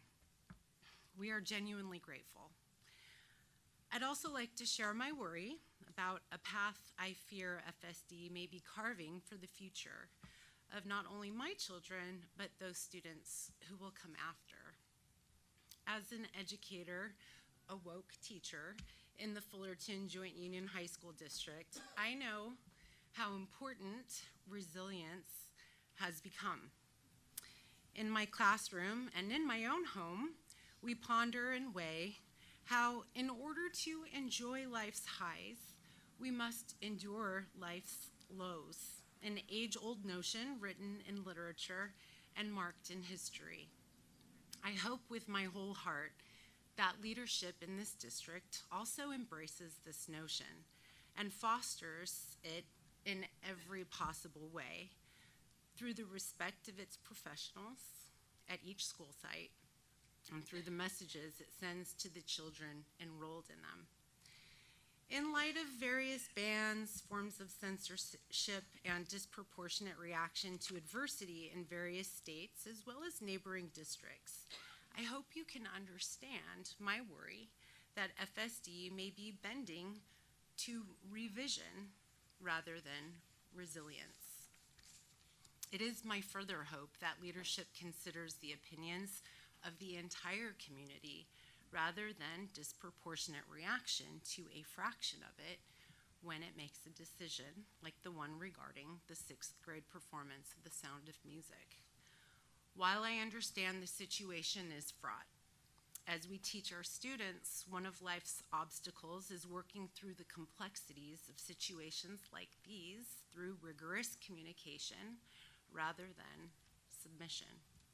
While I rely on the fact that FSD is going to protect my children, and I do, and I trust that, I don't consider The Sound of Music a threat. Rather, I find it a delightful way to learn about courage, perseverance, and grit through the Rolling Hills tradition. However unfortunate, and often, if not always, sickening, Nazis are a part of our history. They are neither celebrated nor glorified in any part of this musical, whether on Broadway or in a 6th grade performance. The day the district excludes kids from a performance like this one is the day I start to see the district's decisions as a threat. I certainly hope that we won't find ourselves in this position again, because history also teaches us the highs and lows of life so that we never repeat the mistakes of the past. Thank you for your time. Thank you.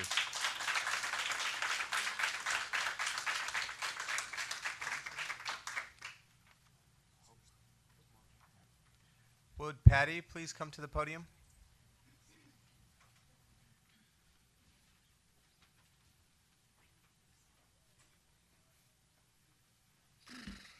Hi. Thank you for this opportunity. Thank you for awesome appreciation and recognition to all the admins, faculty, staff, everyone. My name is Patty Adams. I am a parent at Rolling Hills Elementary to a second grader and a kindergartner. I opted to go as an intra-district transfer to Rolling Hills because I love the teachers there, and I think that what they do is exceptionally valuable, and I think that the arts are an extremely important part of what they provide. My 8-year-old came home in March. Well, I got an email from his teacher saying he said the N-word at school. I was obviously shocked.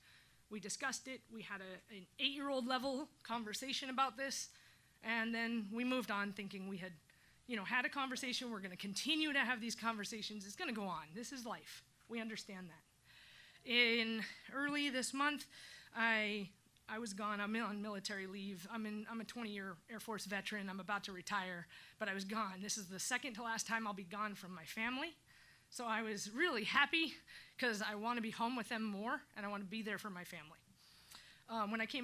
When my wife called me, she said, our son was whispering, "Little Nazi boy, little Nazi boy." I'm like, what? Where is that coming from? She said, well, I talked to him, and it appears to be coming from school. We had no idea why or how. I had my wife contact the principal. I had my wife contact the district. We started to seek answers, asking questions, being open to where this could potentially, hopefully, be coming from in a benign way. Turns out it's from The Sound of Music, the play, and their kids on the playground. And I don't know, they might be practicing their lines, or they might be saying Hail Hitler for the sake of saying Hail Hitler because they know it's going to get a shock reaction. Either way, as a Jewish queer person, my 8-year-old does not need to be hearing that. My 8-year-old does not need to be participating or have that understanding at that age. It's not okay. And I love The Sound of Music. I was in The Sound of Music when I was 8, in a community theater where it was my parents' choice to allow me to participate, and where the adults played the Nazis, not children. I am absolutely certain that there's more issues. I don't care. I care about my family. I care about my 8-year-old. I care about my kindergartner. I want them to learn the right things at the right time, and I want their education to be the right way for what my values and what I choose for them. So I appreciate the board, I appreciate the district, I appreciate Dr. Lee, I appreciate Ms. McNutty. We've had many good conversations. I think we're moving in the right direction, but we need to move. When we know better, we do better. That's all I got. Thank you. Would John Goldman please come to the podium?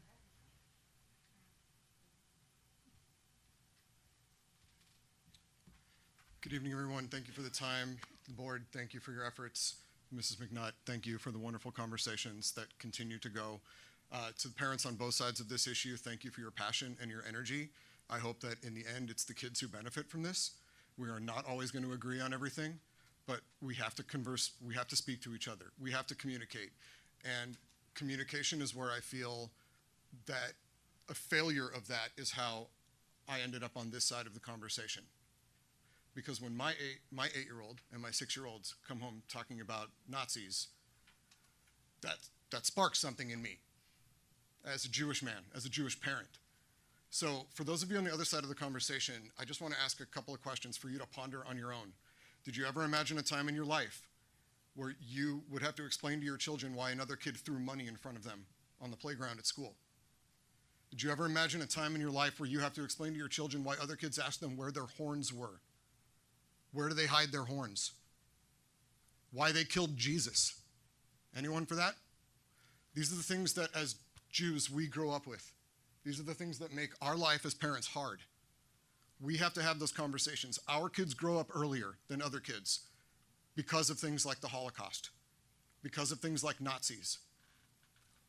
And with a little bit of communication and a little bit of additional research, it would have known that the portrayal of Nazis, the simulation of Nazis in not an age-appropriate situation actually hurts the way kids learn about those things, the way they internalize that information.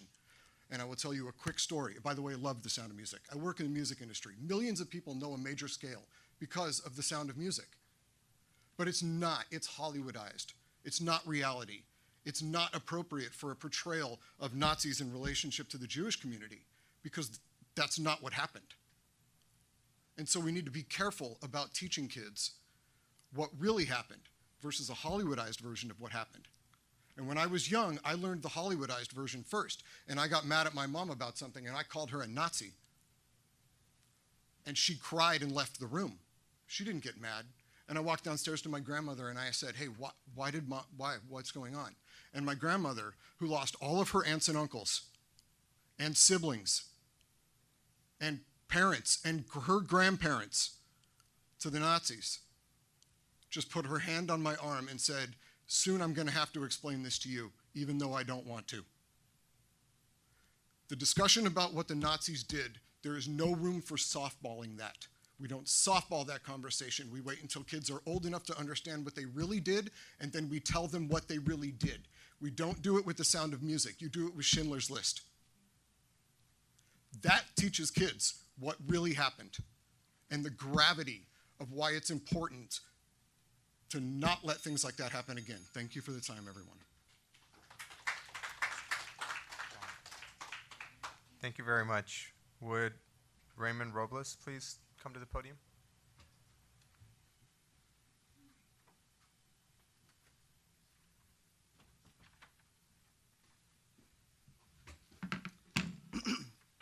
Thank you, board, community members. I'd just like to also extend further congratulations to the speech and debate students who were recognized earlier. And I feel like that's an appropriate segue into the conversation we're having here, right? Let's go on a rhetorical journey. So the whole point of this that I've heard on the other side, right, speaking to other parents is, well, this is a core part of the 6th grade curriculum at Rolling Hills, and that this is an educational, the purpose is for education. And I would ask what educational value is there as far as the Holocaust, World War II, or any of the conditions that of anti-Semitism in the previous 40 years that led to the Holocaust are taught in The Sound of Music. The Sound of Music is very high on teaching musical scales and how to land a rich guy if you're a nanny. It's pretty low on anything that has to do with the Holocaust other than running and a guy ripping a Nazi flag. But although I do recognize that the intention is there, right? But we can't measure education just on intentions. We have to measure on outcomes. And there's a lot of hypotheticals about slippery slopes, another rhetorical device, right? There's a lot of hypotheticals about appeals to authority and other fallacies being used right now. But the reality is that kids came home with the wrong impression and understanding. That kids involved in the play that were supposed to be being taught did not have the sensitivity to know that they shouldn't be on the playground. And so if our outcome is that kids in the curriculum are not understanding, we must review the curriculum. And tradition does not outweigh what those kids had to endure and what the parents' conversations, what the parents had to endure engaging in those conversations with their kids. This is not two sides arguing against each other. It's two different perspectives who need to come to the same conclusion. And that we all have the best intentions for our kids, and that the play should go on this year because the kids who worked very hard should not suffer because of outdated curriculum. But it would behoove the board to review the curriculum that is being taught to ensure that something like this does not happen again, right? The basic tenets of leadership: you react to crisis. A good leader reacts swiftly and well, and a great leader anticipates problems. So if this happened here, it can happen anywhere in the district. And I would just encourage bringing solutions to the problem, right? Let there be a thorough review of these types of sensitive topics to ensure that the curriculum meets things like the ADL standard, community members that are involved, right? We're talking about Jewish Heritage Bunch. Oh, thank you for your time. Hope you understand. Thank you very much. Would Alyssa Ackerman please come to the podium? While Alyssa is coming to the podium, we are getting close to 20 to 30 minutes. Is there a motion from the board to extend our time by, say, 20 minutes? I move to extend our time. I'll second. Thank you. Moved and seconded. Any discussion on this topic? All those in favor say aye. Aye. The motion carries 5-0. We'll add another 20 minutes to the public comments. Thank you. Thank you, Dr. Pletka, and members of the Fullerton School District Board of Trustees, colleagues, and community members. My name is Dr. Alyssa Ackerman. I'm a professor at Cal State Fullerton. I am a lifelong educator, and I am a queer Jewish parent of 2 children in the Fullerton School District. My wife and I choose Fullerton School District. We transfer our students in to attend Rolling Hills. First, I want to thank Principal McNutt for our conversation that we had last week. It was a difficult conversation for us to engage, and I'm just really grateful for her willingness to engage that conversation with me, and I wanted that on the record tonight. And I know that wasn't easy for her or for me, and so I'm just deeply grateful. I agree with so many of the things that were named this evening. I know what it feels like to be that Jewish child. I know what it feels like to grow up with anti-Semitism. I also know what it feels like to have my children come home from Rolling Hills Elementary School being told that their parents are disgusting, right? I don't expect to have to teach my children that, but I've had to teach my children that hateful things will come home from their school. But I trust the teachers at Rolling Hills Elementary School, or I wouldn't send my children there. And I trust them with this play. It is unfortunate that sometimes children say things that are insensitive, and it is unfortunate that perhaps the children weren't prepared for what happened on the playground. But I trust the teachers at Rolling Hills Elementary to engage the necessary conversations with these students and to have a teachable moment with them. And what has transpired now has stopped that teachable moment. What we teach in Jewish education is to never forget. To never forget. And what we've just taught is that we just don't say the word Hitler. So what's going to happen a generation from now with these students is, oh, what was that guy's name? Oh, he was just an evil German leader. No, his name was Hitler, and he was a Nazi. And so while I agree wholeheartedly we should be teaching it with Schindler's List, we have an opportunity here. We have an opportunity here for a teachable moment, and we've just lost that teachable moment. And all of these younger children who would have had an opportunity to watch this play and to have the care that the teachers of our younger grades take with these children, we've just lost that conversation. And what we have taught these children is that when hard conversations come to the surface, we just silence it and we shove it under the rug. And Fullerton, we are better than that. We are better than that.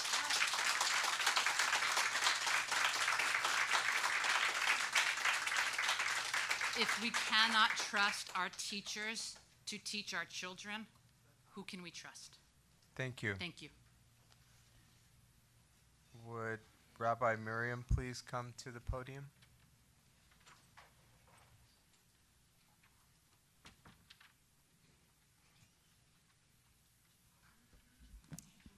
Thank you all for being here tonight. And it's heartening to see so many passionate parents and educators come together for a difficult topic. I'm a child of Holocaust survivors. I grew up with the stories. It's brand new to me every day. I'm a Jewish educator, and I am a rabbi at Temple Beth Tikva of Fullerton. Some of my congregants are here this evening, and they came to me at the end of last week because they were concerned about the play. I have to admit that it's been a few years since I saw the play, and so I went online and I read the synopsis. And it took until very far down in the description to even get to the historical relevance of the play. It was more about Maria. It was more about the Van Trapp family.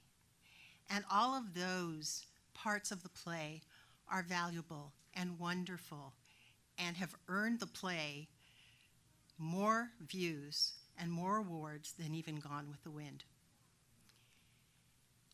What we are here tonight to discuss is how we can bring, like you said, the teachable moments to the play to provide a worthwhile education for all of our children and their parents, because not all parents know the history.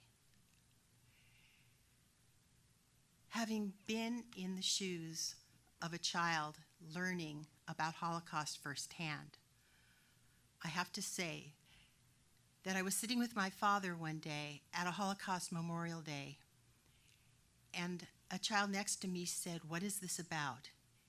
And I said, "There once was a man named Mr. Hitler." And my father reached over and said, "Stop right there. That man does not deserve the title of Mr." And I learned a very important lesson that day, and that is that the pain of that period needs to be taught from generation to generation. On Passover, we are told that we are to see ourselves as if we too had gone out of Egypt and crossed that Red Sea. The Holocaust is only one of many episodes in history where people were killed, murdered, terrorized for who they were. Not what they did, but who they were.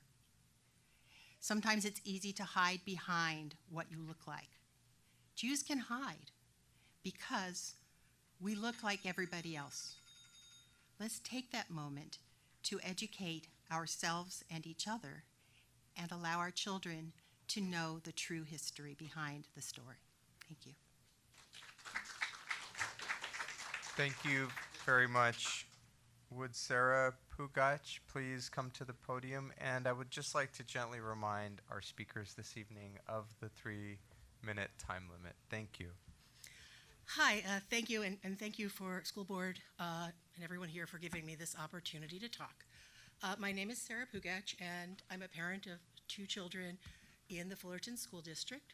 One is currently a 10th grader at Sunny Hills and graduated from Rolling Hills. The other is currently a 5th grader at Golden Hill. I'm also a professor of history at Cal State LA, and I'm a professor of German history, actually European and African, but Germany is my focus. I've spent many years living in Germany. And there are so many, I've been trying to think, how do I approach this? Do I approach this from the perspective of, yes, I was a child growing up in a town, actually on New Jersey, where there were no other Jews in my town, and yes, I heard things about horns. Yes, I heard all of those things. Okay. Should I approach this from talking about the historical context of The Sound of Music? Because it is actually based on a real life event, right? It's a real life event. It's not told exactly the same way. The musical makes some alterations. For instance, Maria actually married George in 1927, and so it wasn't just on the eve of the Anschluss, meaning the annexation of Austria to Germany in 1938. So, but it's historical. It happened. Or should I talk about and how in Germany, Holocaust education has been vital for every child. Okay, it still is. And it's so vital that it's not just for the children, it's for everybody. If you walk down the street, you see things called Stolpersteine in Berlin and elsewhere, which have the names of people who are either murdered in the Holocaust or survived it, and you're such a trip across them, Stolperstein, all that. Okay, and you find out about it. And my children have known about it since they were very, very small. But I think what I want to really sort of land on is this. I just finished teaching a course in German history at Cal State LA, okay? These are students who are history majors, sophomores, juniors, seniors. We talked about their prior knowledge of history, of German history, okay? Their prior knowledge of German history, one of them said that the only time he had learned about the Holocaust in school was a paragraph in his middle school textbook, okay? And the children, not children, they're adults, young adults, students I taught, also said they'd never heard of the Berlin Wall, okay? We talked about the Berlin Wall, they never heard about that. I also mentioned, because I teach African history as well, I brought up apartheid at one point. Never heard of apartheid, right? I teach courses on genocide as well. The students don't know about any of these genocides. Holocaust they've heard of, but just a little bit, don't know too much about it. They've never heard about what happened in Cambodia, Yugoslavia, Rwanda, Sudan, Congo, list goes on. They've never heard about it. I think that the fact that they have never heard about these things and only learn about them when they're in their late teens, early 20s is so much more threatening than a child. Unfortunately, it's horrible hearing about it on the playground, going home having to have the parents explain. I think it's so much more worse to have these children growing up and they don't know any of these things. They need to know them. These things happened. They need to know them to prevent them happening in the future. Thank you. Would Mike Fisher please come to the podium? Thank you, Mr. Fisher. Would Lisa Lobito please come to the podium?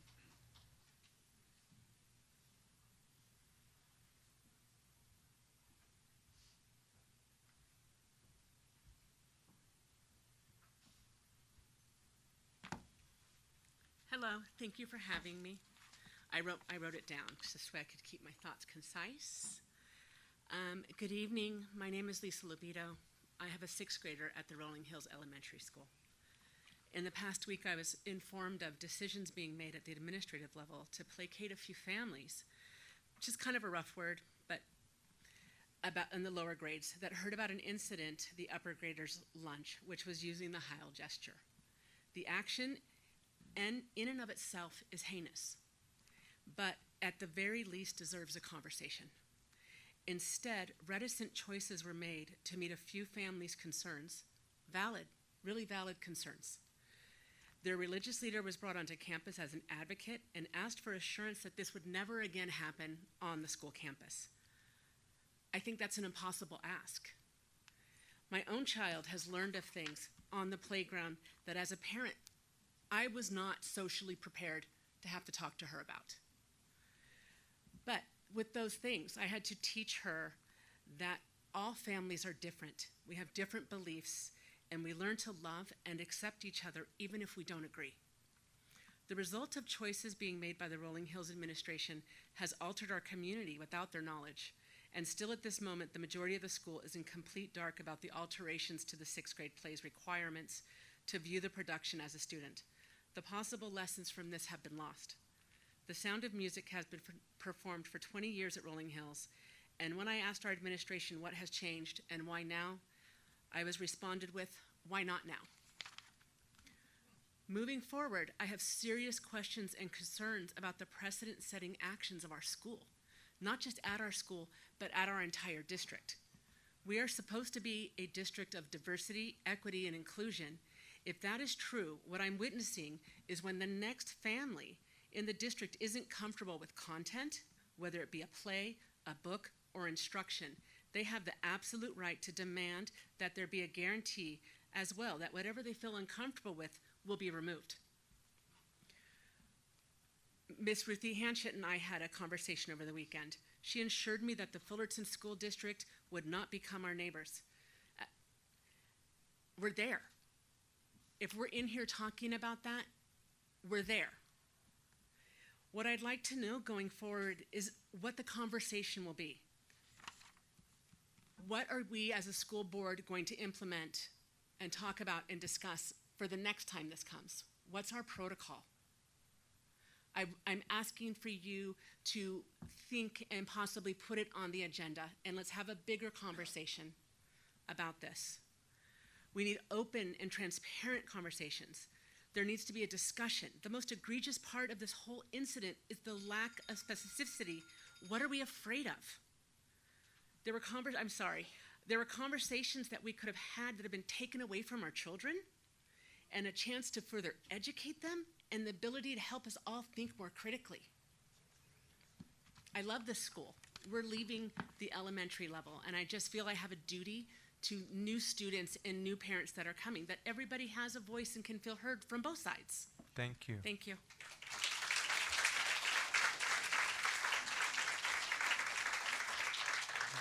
Would Keiko Suda please come to the podium?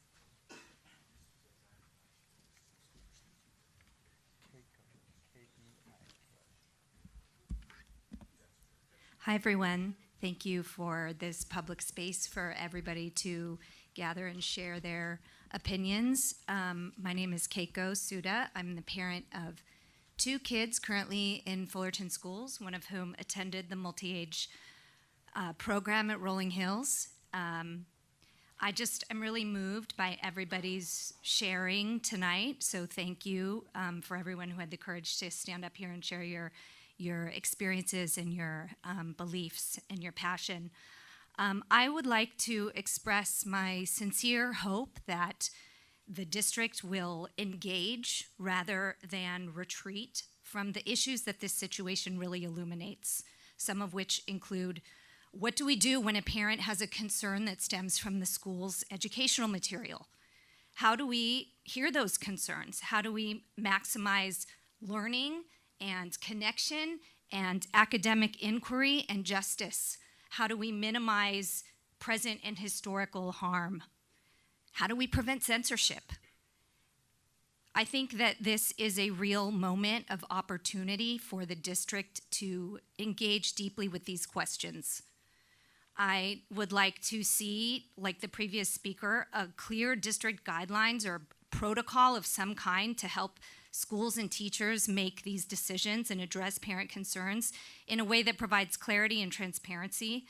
I really think that district level guidance is needed to allow for parents' concerns to be heard and to prevent censorship. And I'm talking about the kind of intentional censorship that we're seeing across the country, and I'm also talking about the kind of accidental censorship that can happen when organizations don't have the tools, the structure, or the bandwidth to engage in a hard conversation. This sweeping it under the rug can be really a slippery slope to a place that we don't want to end up. So let's do what we would model for our children and use this experience to learn and to engage and to move forward stronger together. Thank you. Thank you very much. Would Susan Cordova please come to the podium?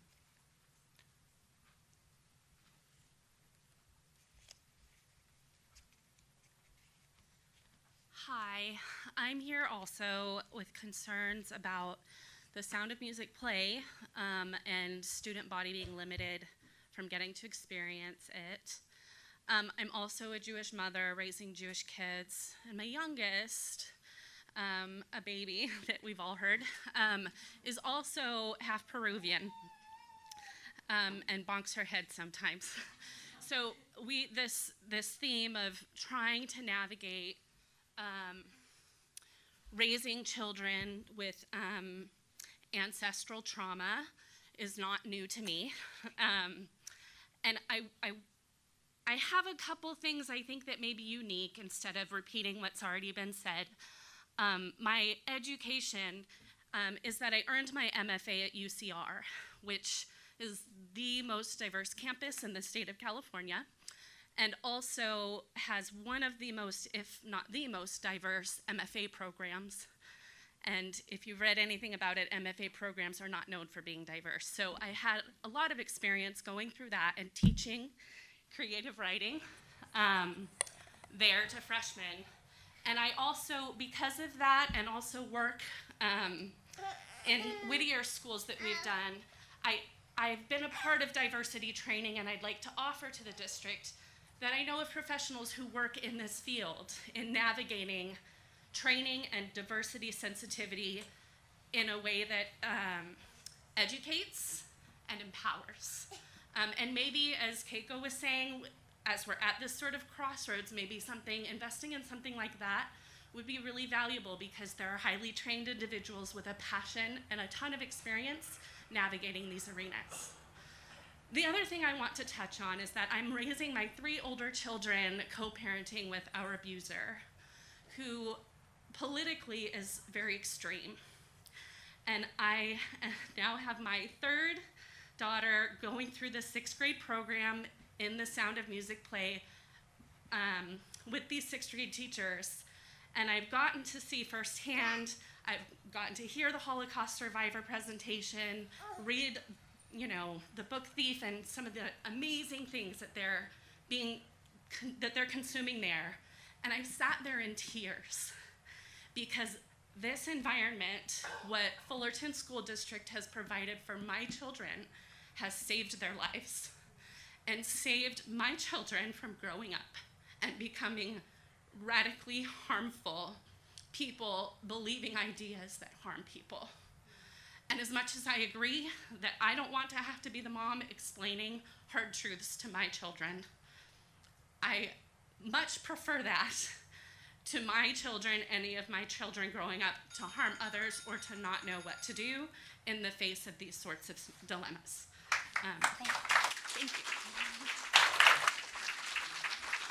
1 minute before you go away, what is an MFA? I'm so sorry, I don't know.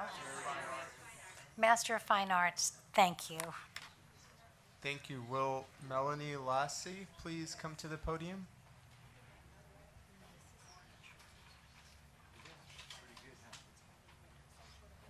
Says the advisor to the Arts Foundation. Good evening, everyone. Thank you for the opportunity to speak. I'm here to talk about Rolling Hills' We Don't Talk About Bruno moment. As Dr. Pletka mentioned earlier tonight, we're trying to raise curious kids. And as you all know, curious kids, all they want to talk about is Bruno. My son's a 6th grader, and he's in the play now. 4 years ago, he was a 2nd grader in the audience. And I've been trying to think about, why you all informed me of why you might be not wanting this play to go on like it is.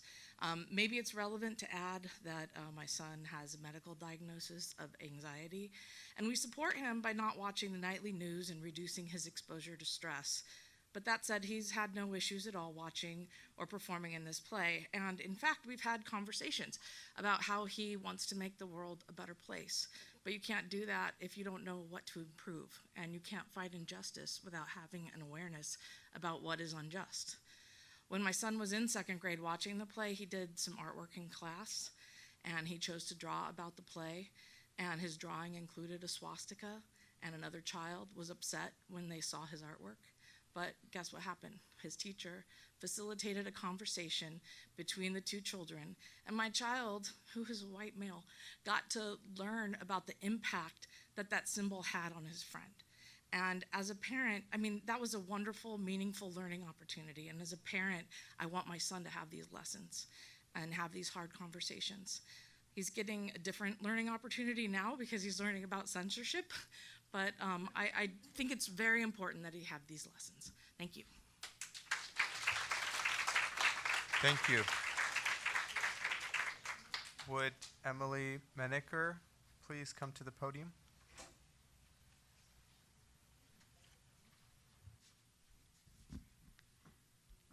Hi, and thank you for letting me be here. I am a parent of 2 boys who went through Fullerton School District.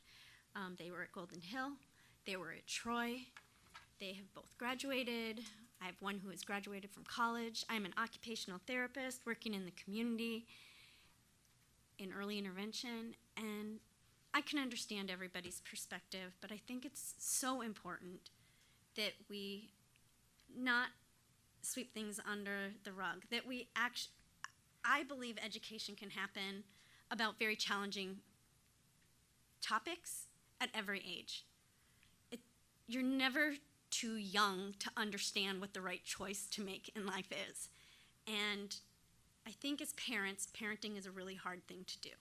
I watch people struggle with parenting with their children with disabilities. I think we are all experiencing very challenging times parenting our children and only want the best for them. But the best thing we can do is be honest with them, teach them about being kind and respectful of other, and like other people said, teach them what happened in history, because neo-Nazism is alive and well in our society right now. And it's not something of the past, and it's something we're going to need to stand up for in the future. I think we need to know what's going on. Our children need to know, and as parents, we're always hit with issues that we're not really ready to deal with. But when we have schools like we do in Fullerton, and we have community members like we have in Fullerton, then we're better prepared, and we can work together to rise above hatred, to rise above challenges, and to work together for a much better community. Thank you. Thank you very much. Would Joshua Duro please come to the podium?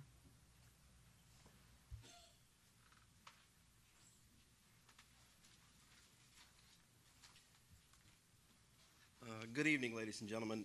Before I begin, I want to say that my prepared comments do not match the tone of the previous comments made. I apologize. I heard every single one of you, and I would love to sit down and have a cup of coffee with you and hear your story, because that's important to this process. So I'm going to read my prepared comments as I originally wrote them. I apologize again that they do not match the tone. So my name is Joshua Duro, and I'm a resident of Fullerton, a high school history teacher, and a father of a Rolling Hills student. Also, he may finish my time for me. In this hypercharged political time that we live in, somehow our 6th grade musical at Rolling Hills has become extremely controversial. I was asking myself, what on earth are they doing? Are they putting on some raunchy version of Rent? Are they performing an anti-establishment Vietnam-era agenda play like Hair? No, ladies and gentlemen. Somehow, this G-rated love story set on the eve of World War II, right as Nazi Germany annexes Austria, has caused this massive controversy.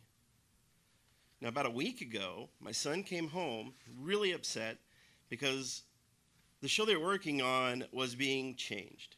After a while, I began to understand what was bothering him. Apparently, some of the historical settings, including the names of people and organizations, were being edited out of the play.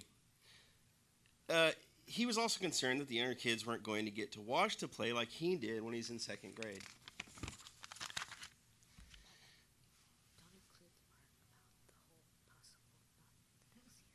Okay. So I took a minute and explained the context of why some of the symbols in the play would be offensive. And I also said we see this in the news and the rise in groups like the Proud Boys and other white supremacists who still use these painful images today. And I explained how the school may just be wanting to avoid having unfortunate pictures taken and social media memes happening. And this is very appropriate. This is very appropriate. But what I had a harder time explaining was why we would remove some of the historical language, as well as avoiding letting them perform for the younger kids. Ladies and gentlemen, history is hard. It's sometimes painful. As a history teacher, I'm very concerned that we're not facing the challenging parts of history. We seem to have lost the ability to consider information that we disagree with.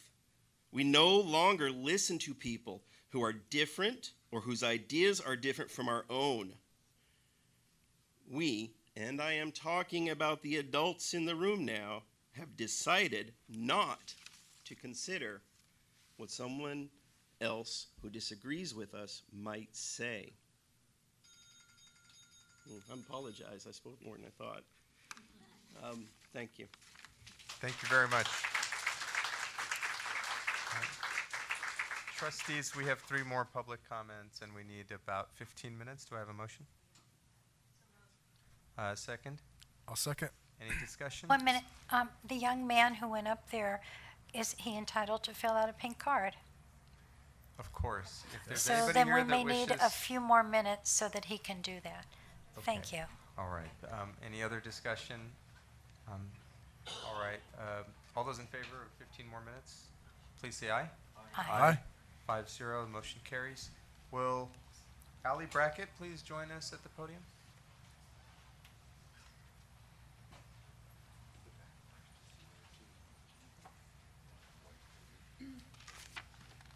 Good evening. My name is Allie Brackett. I have 2 children at Rolling Hills Elementary School. I myself am a Rolling Hills alum. I was in the 4th, 5th, and 6th grade plays under the direction of Vicki Schindel. I was in Fullerton Children's Repertory Theater. I went to Ladera Vista, Fullerton High School, Fullerton College, and Cal State Fullerton. So my love for this community, and especially the arts programs in Fullerton, runs deep for me. I was highly disturbed when last week my daughter, who's here with me, came home from school bawling, telling me that they weren't going to be able to perform their musical, The Sound of Music, for any students at school. I learned that parents would have to come and sign their child out and accompany them to the play in order for them to see the show. I learned that the musical was all of a sudden deemed so inappropriate for younger students that the play was also being censored. Certain symbols and gestures were all being removed, and scenes were having to be re-blocked by these teachers 1 week before dress rehearsals. None of this sits well with me. The lack of communication and the lack of transparency for me is what's highly troubling. I can't understand how someone or a few families are able to come in and make a complaint about a musical and suddenly the entire show is being censored and banned for students to see. I ask, what working parent is really going to be able to take the day off work and come attend the play with their child? Probably very few. This is if they even know that this is what's required of them, as there is no communication being sent to our Rolling Hills families to alert them of this. Was it taken into consideration what it would feel like for the performers to suddenly be performing in an empty room because none of their peers can attend? I also would ask, if the production is being censored, why is it still then so unfit for students to enjoy? Why not give the opportunity for parents to be able to sign a permission slip, giving their child permission to enjoy the play with their class? These are all questions that I have brought up to the school district and our school principal, and it seems no one is able to give me a straight answer. I'm afraid for what this means for future plays. I'm afraid for what this means for our arts program as a whole. I fear for what might be censored next. I have a 4th grader, a 6th grader, and a 2-year-old. So I have a long way to go in the Fullerton School District, and I just want to be able to work together in the future, as others have said, to make sure this sort of, in my opinion, overreach never happens again. I would like to respectfully ask that the decision to not allow students to view the musical with their class, as has been done at Rolling Hills for the past 45 years, please be reconsidered. Please allow this, like others have said, to become a teaching moment, and please let's not punish the 6th graders who have worked so hard. Thank you.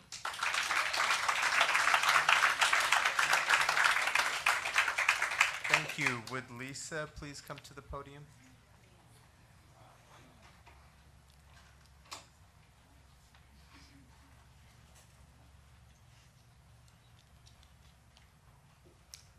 Hello, everybody. I hope you can hear me. I'm going to undo this.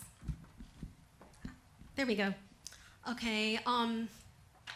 This is really impromptu. I have notes here, but I have a little bit of a frog in my throat, so sorry.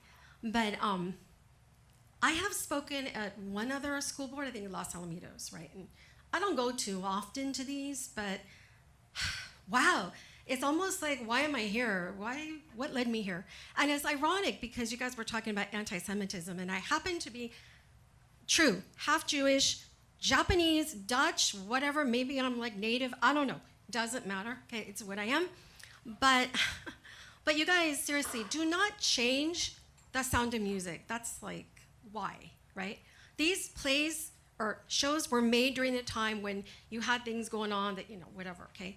Maybe they're controversial, but it doesn't mean that you just scrap it. Oh, we're going to change it, because you know what that means? You could change anything just because one person says, oh, well, I don't like that because it ain't black enough, it's not Jewish enough, it's not white enough, it's not Asian, whatever, fill in the blank. You can't do that.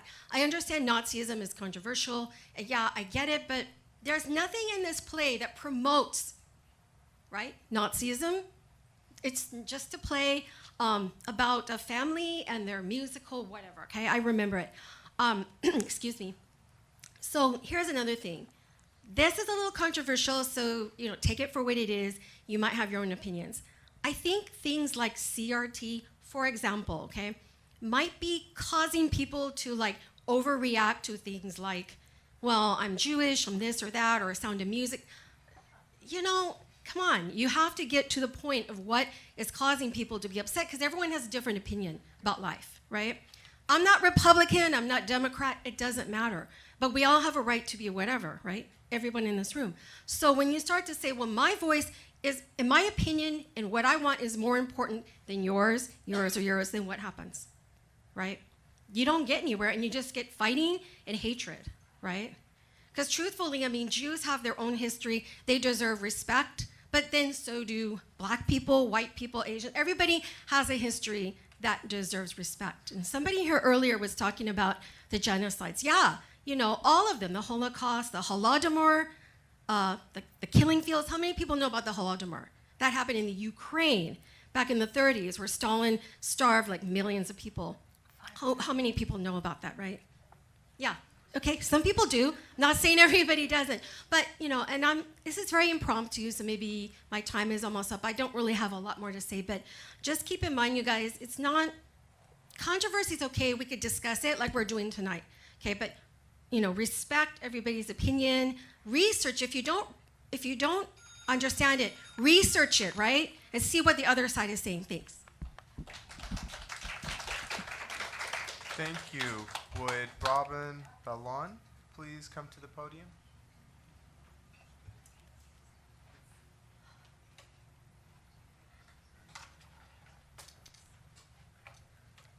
Hi, thank you so much for allowing me this time to speak to the board. I have two children who went through the Rolling Hills multi-age program.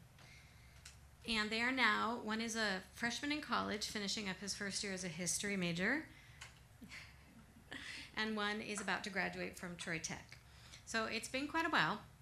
I found out about the Rolling Hills play that's happening right now because my son tutors a 6th grader, and he came home and was very upset because of everything we've talked about tonight.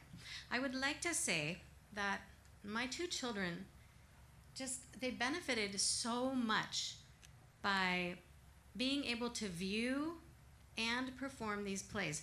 I don't think I said the important part, that I'm also Jewish.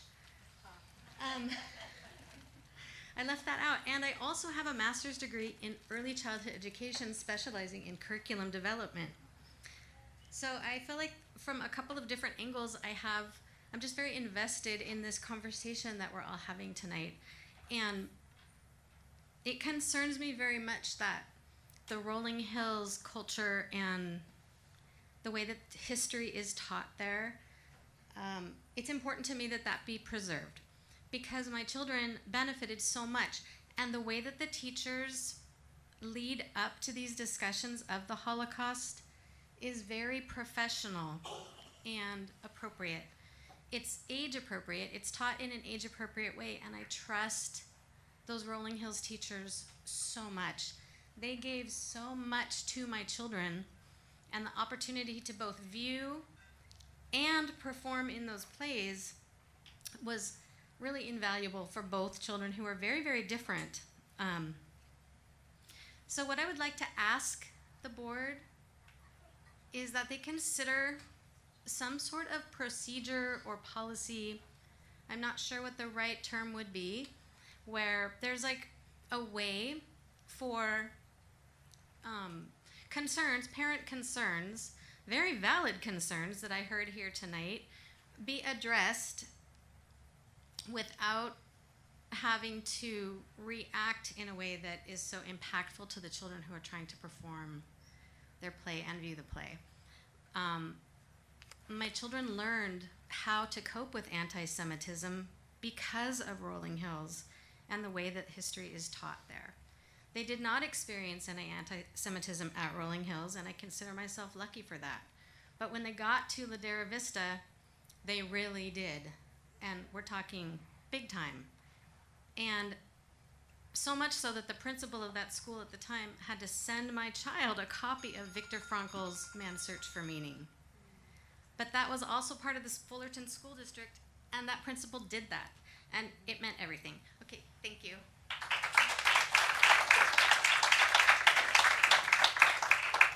Thank you very much. Would Catriona Fry join us at the podium?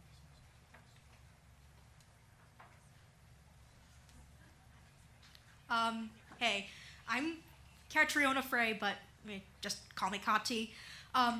I'm speaking here today because I think this subject about the musical, the Sound of Music musical, is very, very important because of how it's being,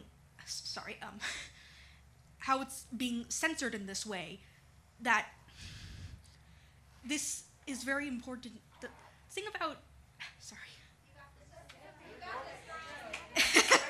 I'm sorry.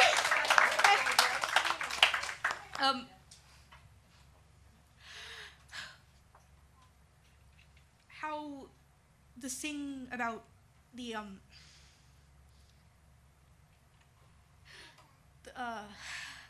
okay, I'm just gonna get straight to the point. I think that just taking this one bit away about the Nazis in the play could start a domino effect where everything about all the good educational stuff that I learned at this school could be stripped away. You start by taking out one little thing, maybe, oh, this book is just that's teaching about this is a little bit, it's a little bit controversial, even though they're teaching it. Maybe we should take that away. We should take that away too, and then it could start a whole chain of events. And I don't want that to happen because I performed in a play when I was at Rolling Hills, and it was important to my experience. And even though I already did know a bit about the Holocaust before, it was good to see it, even in a little minuscule way, because, the play is pretty, it's minuscule, but it's important also because it's the whole historical context of it. And being showed that in a play can help it being remembered, and also for for generations, and so other kids at the school will see the play and also get the education about the Holocaust at the school, so they'll learn more and know about the horrible things that happened. But if they don't know as much, they might start using these symbols because they don't understand the symbols, and think, oh, it's just some symbol that it doesn't mean much. I don't know what it means, so it's just, haha, I'm using it because it's funny or something. And at my other school, which I don't think the education there for the Holocaust is great, I see kids there using these symbols. And at Rolling Hills, never once did I see anybody saying anything about like anti-Semitic or anything. But at my school, it's everywhere. And I think the kids there don't understand it fully. So, sorry. I don't want Rolling Hills to be like that school that I'm talking about.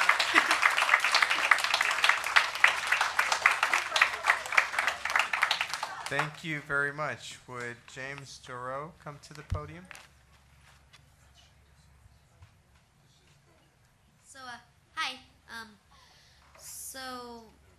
Honestly, I think that you guys all have been talking about the play I'm in, and there hasn't been a kid who's experiencing all these changes actually come up here. So, yeah, and so I actually think that a lot of these points are completely valid, all of them, I think, because different points of view, but I do think that that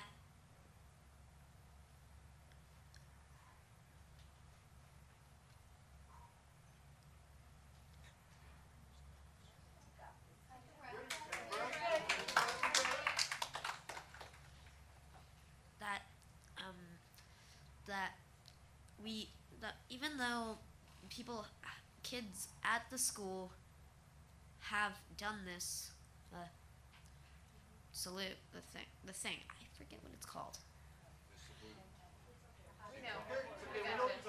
Okay. Even though they did that, which was not fine, was not okay, I don't think that one thing should cost the entire movie or the entire play. And I actually noticed this.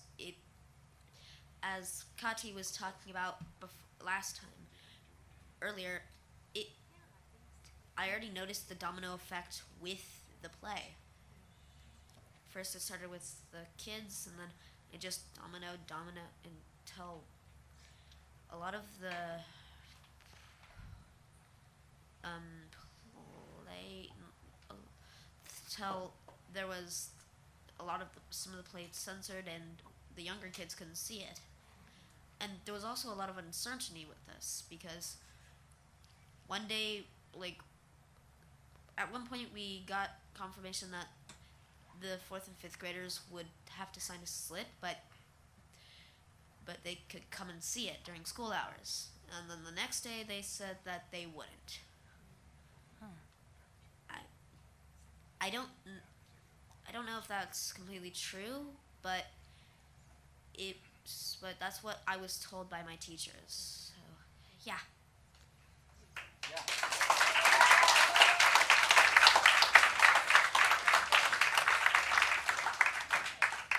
Thank you, everyone that spoke. The board has heard you, and the superintendent and all of our administrators have heard you. At this time, I would recommend that we take a 5-minute break before we continue with the rest of our agenda. However, if there's any direction from the board for Dr. Pletka, or if Dr. Pletka, you'd like to make a statement, now would be the time. Yeah, first of all, thank you. Thanks for everybody taking the time. This is important. As we do our journey, as we move forward on this, we want to be, I think, respectful. We want to be inclusive. We want to create a sense of community and belonging. And we're going through some tough times as a country, trying to examine, and we want to be thoughtful about it. And I think you being here and you sharing, it means a lot. And it's going to help us to navigate this. It is a complex issue. In fact, if it wasn't complex, our country would have probably figured it out, but they haven't. So we're doing the hard work together. So just to say, I know Dr. Lee and I are available. Tomorrow, I will be there at Rolling Hills at 8 o'clock. Anybody who would like to be there, I'm happy to talk with folks. Additionally, you are free, hope you call. You can send me emails, and feel free to do so. But the complexity of this issue would require a treatise, and so I would rather just talk with you and take the time to do that and having some meaningful dialogue. So I'll start with 8 o'clock tomorrow. I'll come to the school. Anybody who would like to be there, I'm happy to do that. And then I'm also happy to have private conversations either with you at another time. There's 2 ways to do that. So Anna's my assistant. And so just talk with her, set up a time, and I'm happy to meet with you around your schedule. It is crazy, so sometimes you might say, hey, how is it possible that he doesn't have the next 3 days? I can just tell you it is insane right now, the number of activities we have. But this is a super important issue. And I don't know the exact time because Anna keeps that calendar, but I will meet with every one of you that want to meet. So, and I'll start tomorrow. So 8 o'clock, anybody wants to be there, we'll just set aside. I can not talk about the big politics, the left and the right. I just talk about this issue, what happened here, and I'm happy to share and answer any questions. Thank you, Dr. Pletka. Any specific direction from the board at this time? If there isn't any, we'll go ahead and take a 5-minute break, which may be extended. Thank you, everyone, for speaking tonight. And that's why he's the superintendent of the year.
request from Trustee Sugarman that we convene in 2 minutes, but are any changes to the minutes from April 18th? Any changes to the minutes?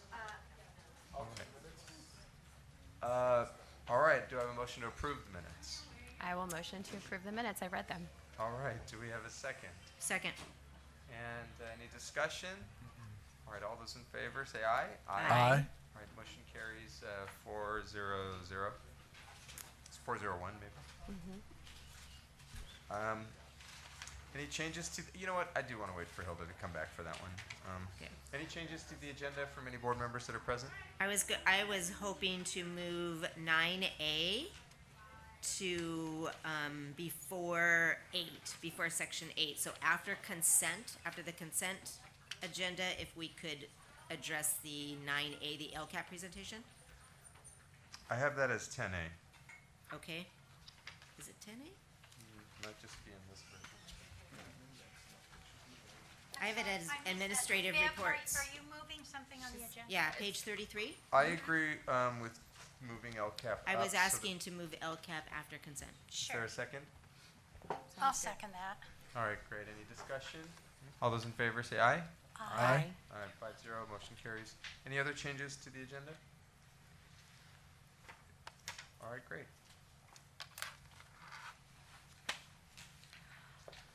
Where's my agenda? For the consent agenda, does anyone have any items that they'd like to highlight, discuss, or pull? Yes. I'm not going to steal her thunder, but that's huge. We have $175,000, when you total it all up, donated by the Fissler parents or community to their school. And while we talk about things schools may need, that is a dramatic amount of money that can certainly affect enrichment to their school.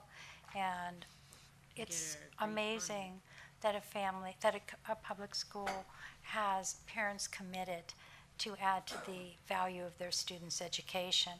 I also want to point out the $92,000 donated by the Phelps Foundation.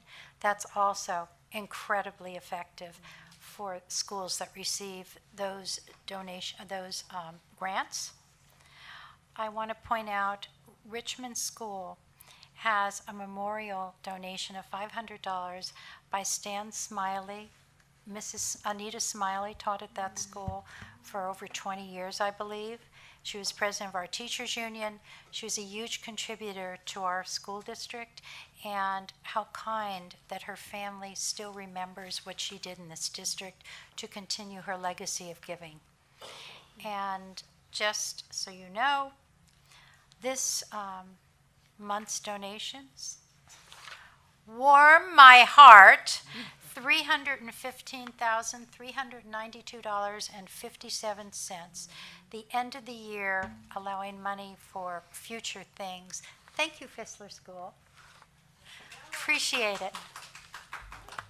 Keep up. Keep considering what your students need at every site, and do what you can, because some schools do receive funds that others don't, and a little bit of money at those sites would help them also. So let's not write off by categorizing people that they wouldn't give. I think that most people would. Second of all, the certificated report, this consent item, just want you to know it was mentioned to us by CSEA that they're pleased that we are employing a lot of people this summer so that they have work. I want to mention to you that there were 27 pages of employees and their opportunity and their assignments for this summer. That is amazing.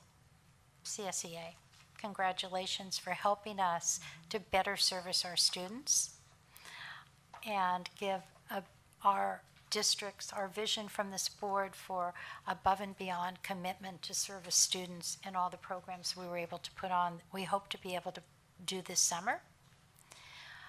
there is the Fullerton School District and Community Health Initiative of Orange County, which is to provide preschool health and social services to all students who aren't covered by the federal government.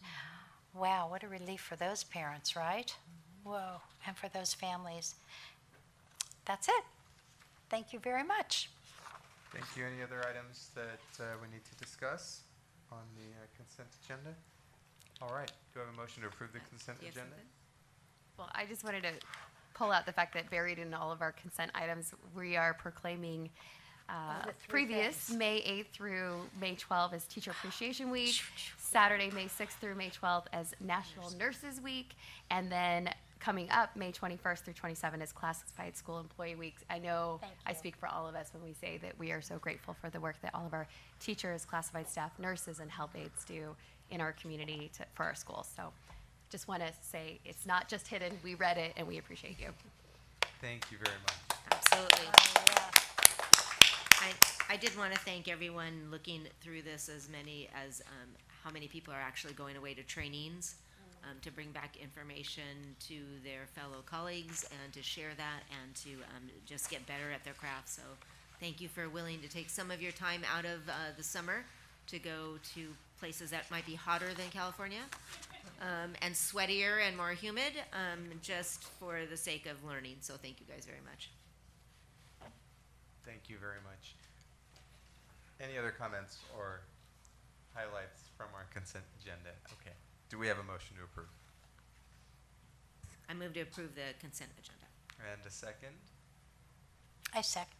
Any further discussion? All right, all those in favor, say aye. Aye. All right, the motion carries 5-0. Trustee Behrman, I'm sorry, it was item 10A. I apologize. I was looking at the wrong section. Can we begin with our LCAP presentation? While you're going up there, I just want to thank every single person that participated in our LCAP process. I think Dr. Pletka will remind us the board does have final say on the priorities being outlined by the LCAP. However, we appreciate everyone's time and effort in bringing these priorities to the board. Thank you. And I just want to kind of talk a little bit about process real quickly. So first of all, what all the parents and community members, some of them who are here, but many that aren't, you have put in 40, 50, 60 hours and appreciate it, and I know everybody here appreciates it. And there's a diversity of opinions and ideas and perspectives. And so it really is a labor of love to come together and come up with some common themes and ideas and suggestions. From a process perspective, you're bringing those recommendations to the board. And the board, it's now at this point, after this presentation, it's in your hands. So it's not too late. You get a chance, an opportunity. If there's something you want to highlight, it's great if if there's something from the community that you especially appreciate, you want to especially see, it's great to affirm that. That's a great piece. If there's something that's not mentioned that's important to the board, you have an opportunity and a chance to say, hey, I think this is something that maybe we should consider or we should put in. And one more piece. This isn't your only opportunity, by the way. So as you do board goals, which is separate from this, the LCAP, the buckets are big enough that I think almost anything that you would come up with as a part of your board goals will fit into these kind of broad buckets. There's some specific things, but there's also some broad things. So you really have multiple bites of the apple, but tonight you have another one to kind of engage in it, and not just at the dais here, but after that to digest it and think about it. And so those are the sorts of things. And again, you have another bite of the apple, and that will be with board goals. So if you don't hear something, you're like, well, what about this? You're the board. You can come back, put something on, agendize it, and approve it. And like I said, usually the LCAP is versatile enough that just about anything you can think of can make happen. And then lastly, this isn't the only money that we have in the district as well. There are other pots of money. Some of that is grant funding. Some of that is block grants. Some of that is, there's all kinds. There's facility grant monies that this doesn't even apply to. So this is just one portion. It is a big portion of the budget, but it is only one portion of the budget. So as you think, if you don't hear something that you want, again, this is the time for you to talk about it. But even if it's not here, you will have other chances. So I don't want you to feel like, oh no, what about, I want to add this or that. I promise you, you have as many opportunities as you want to call, either on an agenda or in a board meeting. Yes.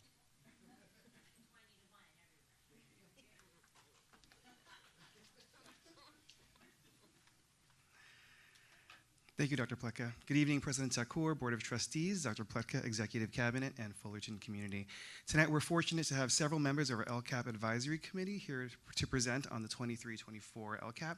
We have Mr. Lance Doe, LCAP champion representing Robert C. Fissler School and Rolling Hills School. Mrs. Eglith Nuncy, member of the DLAC Committee and LCAP champion representing Nicholas Junior High. Mrs. Cindy Rivera, Fullerton Council PTA president and parent at Orange Thorpe School and Parks as well. Ladera Vista, I was close.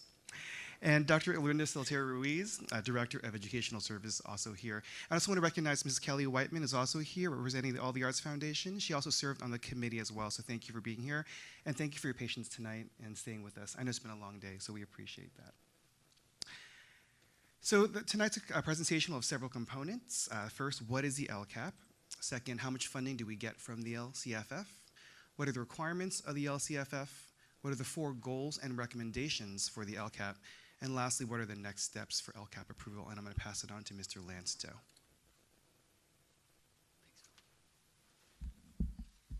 Thank you, Phil. Good evening, President Takur and esteemed members of our Board of Trustees, Superintendent Dr. Bob Plenka, and our exemplary Executive Cabinet. As Phil mentioned, my name is Lance Doe, and I just want to take a moment to simply yet profoundly say thank you to all of you, to our district, to our teachers, to our classified staff, everybody that we recognize this afternoon. It takes so much to run a district of the caliber that we run. I am truly proud to stand here before you today as a parent, as a member of the LCAP Advisory Committee, and most of all, as a member of this FSD community. At FSD, we strive not only to meet the needs of each and every one of our students, but through innovation and collaboration, we constantly look at how we can provide more, how we can achieve more. Good is never sufficient. Greatness is achieved at FSD. I would like, that we need to be reminded of that at times, especially during, times such as these. Now, going into the LCAP, the first fundamental question we'll address is, what is the LCAP? The Local Control and Accountability Plan is a tool for local educational agencies to set goals, plans, and actions. And this is where FSD differs and how we are able to maneuver. Is that how do we leverage these resources to improve student outcomes? In other words, the LCAP is the FSD story and how we're serving our students. The LCAP is a requirement of the LCFF, which is the Local Control Funding Formula. LCFF funds every student in California at the base rate. Districts receive a second layer of funding for the following student groups: English learners, foster and homeless youth, and low-income students. These groups are also considered unduplicated students, meaning that if they're in more than one of these groups, they're only counted once in our calculation. The third layer of funding is the concentration funding, which is given to districts that serve 55% or more unduplicated students based on a 3-year average. The Local Control Funding Formula provides an estimate of over $144 million in revenue to FSD for the 2023-2024 school year. 86.7% will be used for staffing, and the remaining 13% is used for instructional materials and supplies, professional development, and operations. For the 2023-2024 school year, the estimated base funding is approximately $125 million. Supplemental funding will be about $14.8 million, and concentration funding should be about $4.7 million.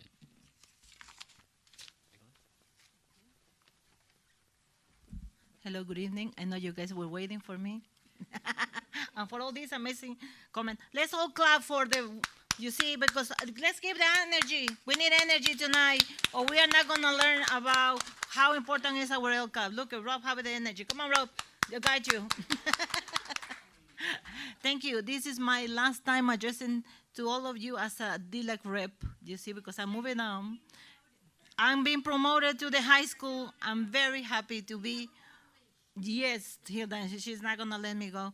Very happy to be with all of you. And with this amazing, you see, parents and staff, they work so hard. And thank you so much for our amazing Phil. A big applause to Phil. Phil, you are doing always an amazing job, and we really appreciate you. And to all of you to hear, you know, what our proposal as a parents, and you hear us. And in order for our FSD to receive funding, the requirements include addressing 8 state priorities for funding, engaging parents, staff, and partners to provide input, and creating a strategic plan reflecting this input. The first requirement is engaging with educational partners, where FSD established the LCAP Advisory Committee, the District English Language Acquisition Advisory Committee, or DLAC, and processes for students, staff, and families to provide input. As you can see on the screen, which I can now because I didn't bring my glasses.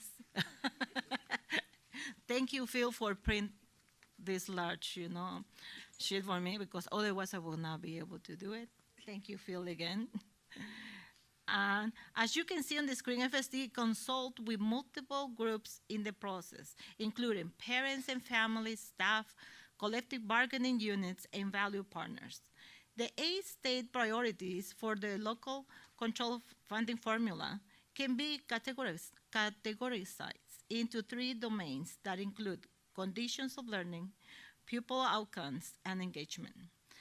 Conditions of learning describe safe facilities, staffing, academic standards, curriculum access, and courses for our students. Pupil outcome refers to actions the district is taking to measure and improve students' achievement in core content areas and additional domains. Engagement refers to actions and services that provide engaging learning experiences for our students and families. It also describes ways FSD involves the community in the LCAP process. Within these 8 priorities are local indicators that each district is required to report on annually, which we will do on our June 20th board meeting. The next portion will discuss how we engage educational partners. Thank you.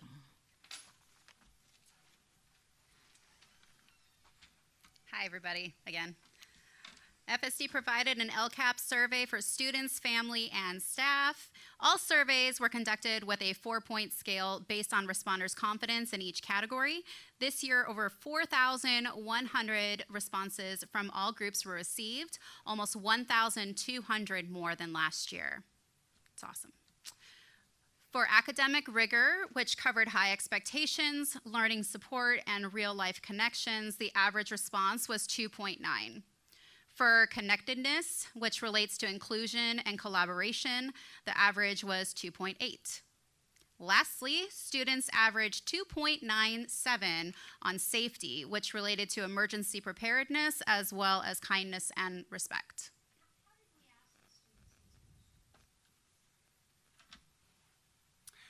We gave them different question sets, and they were asked about their confidence level and how they felt safe at school, connected at school, the levels of support they received from their teachers, et cetera, based on these categories.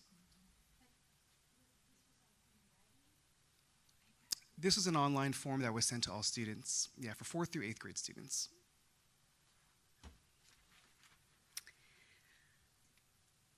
For survey responses among parents and community partners, the first data category discusses relationships, partnerships with schools, and involvement in the decision-making process.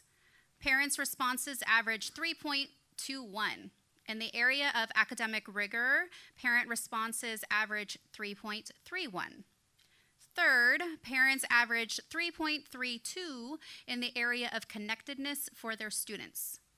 And last, in the area of physical and emotional safety, parent responses average 3.28 out of 4.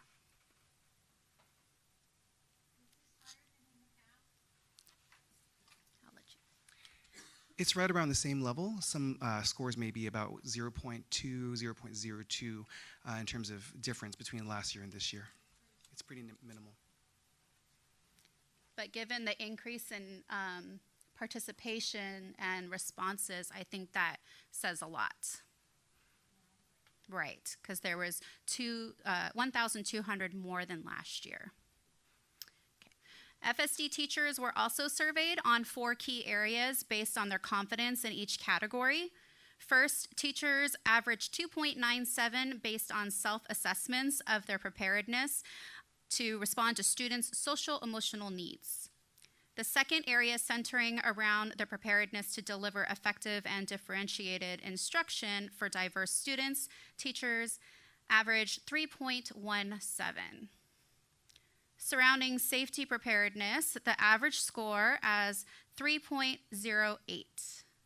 Finally, the fourth area on the school's ability to provide a safe, inviting,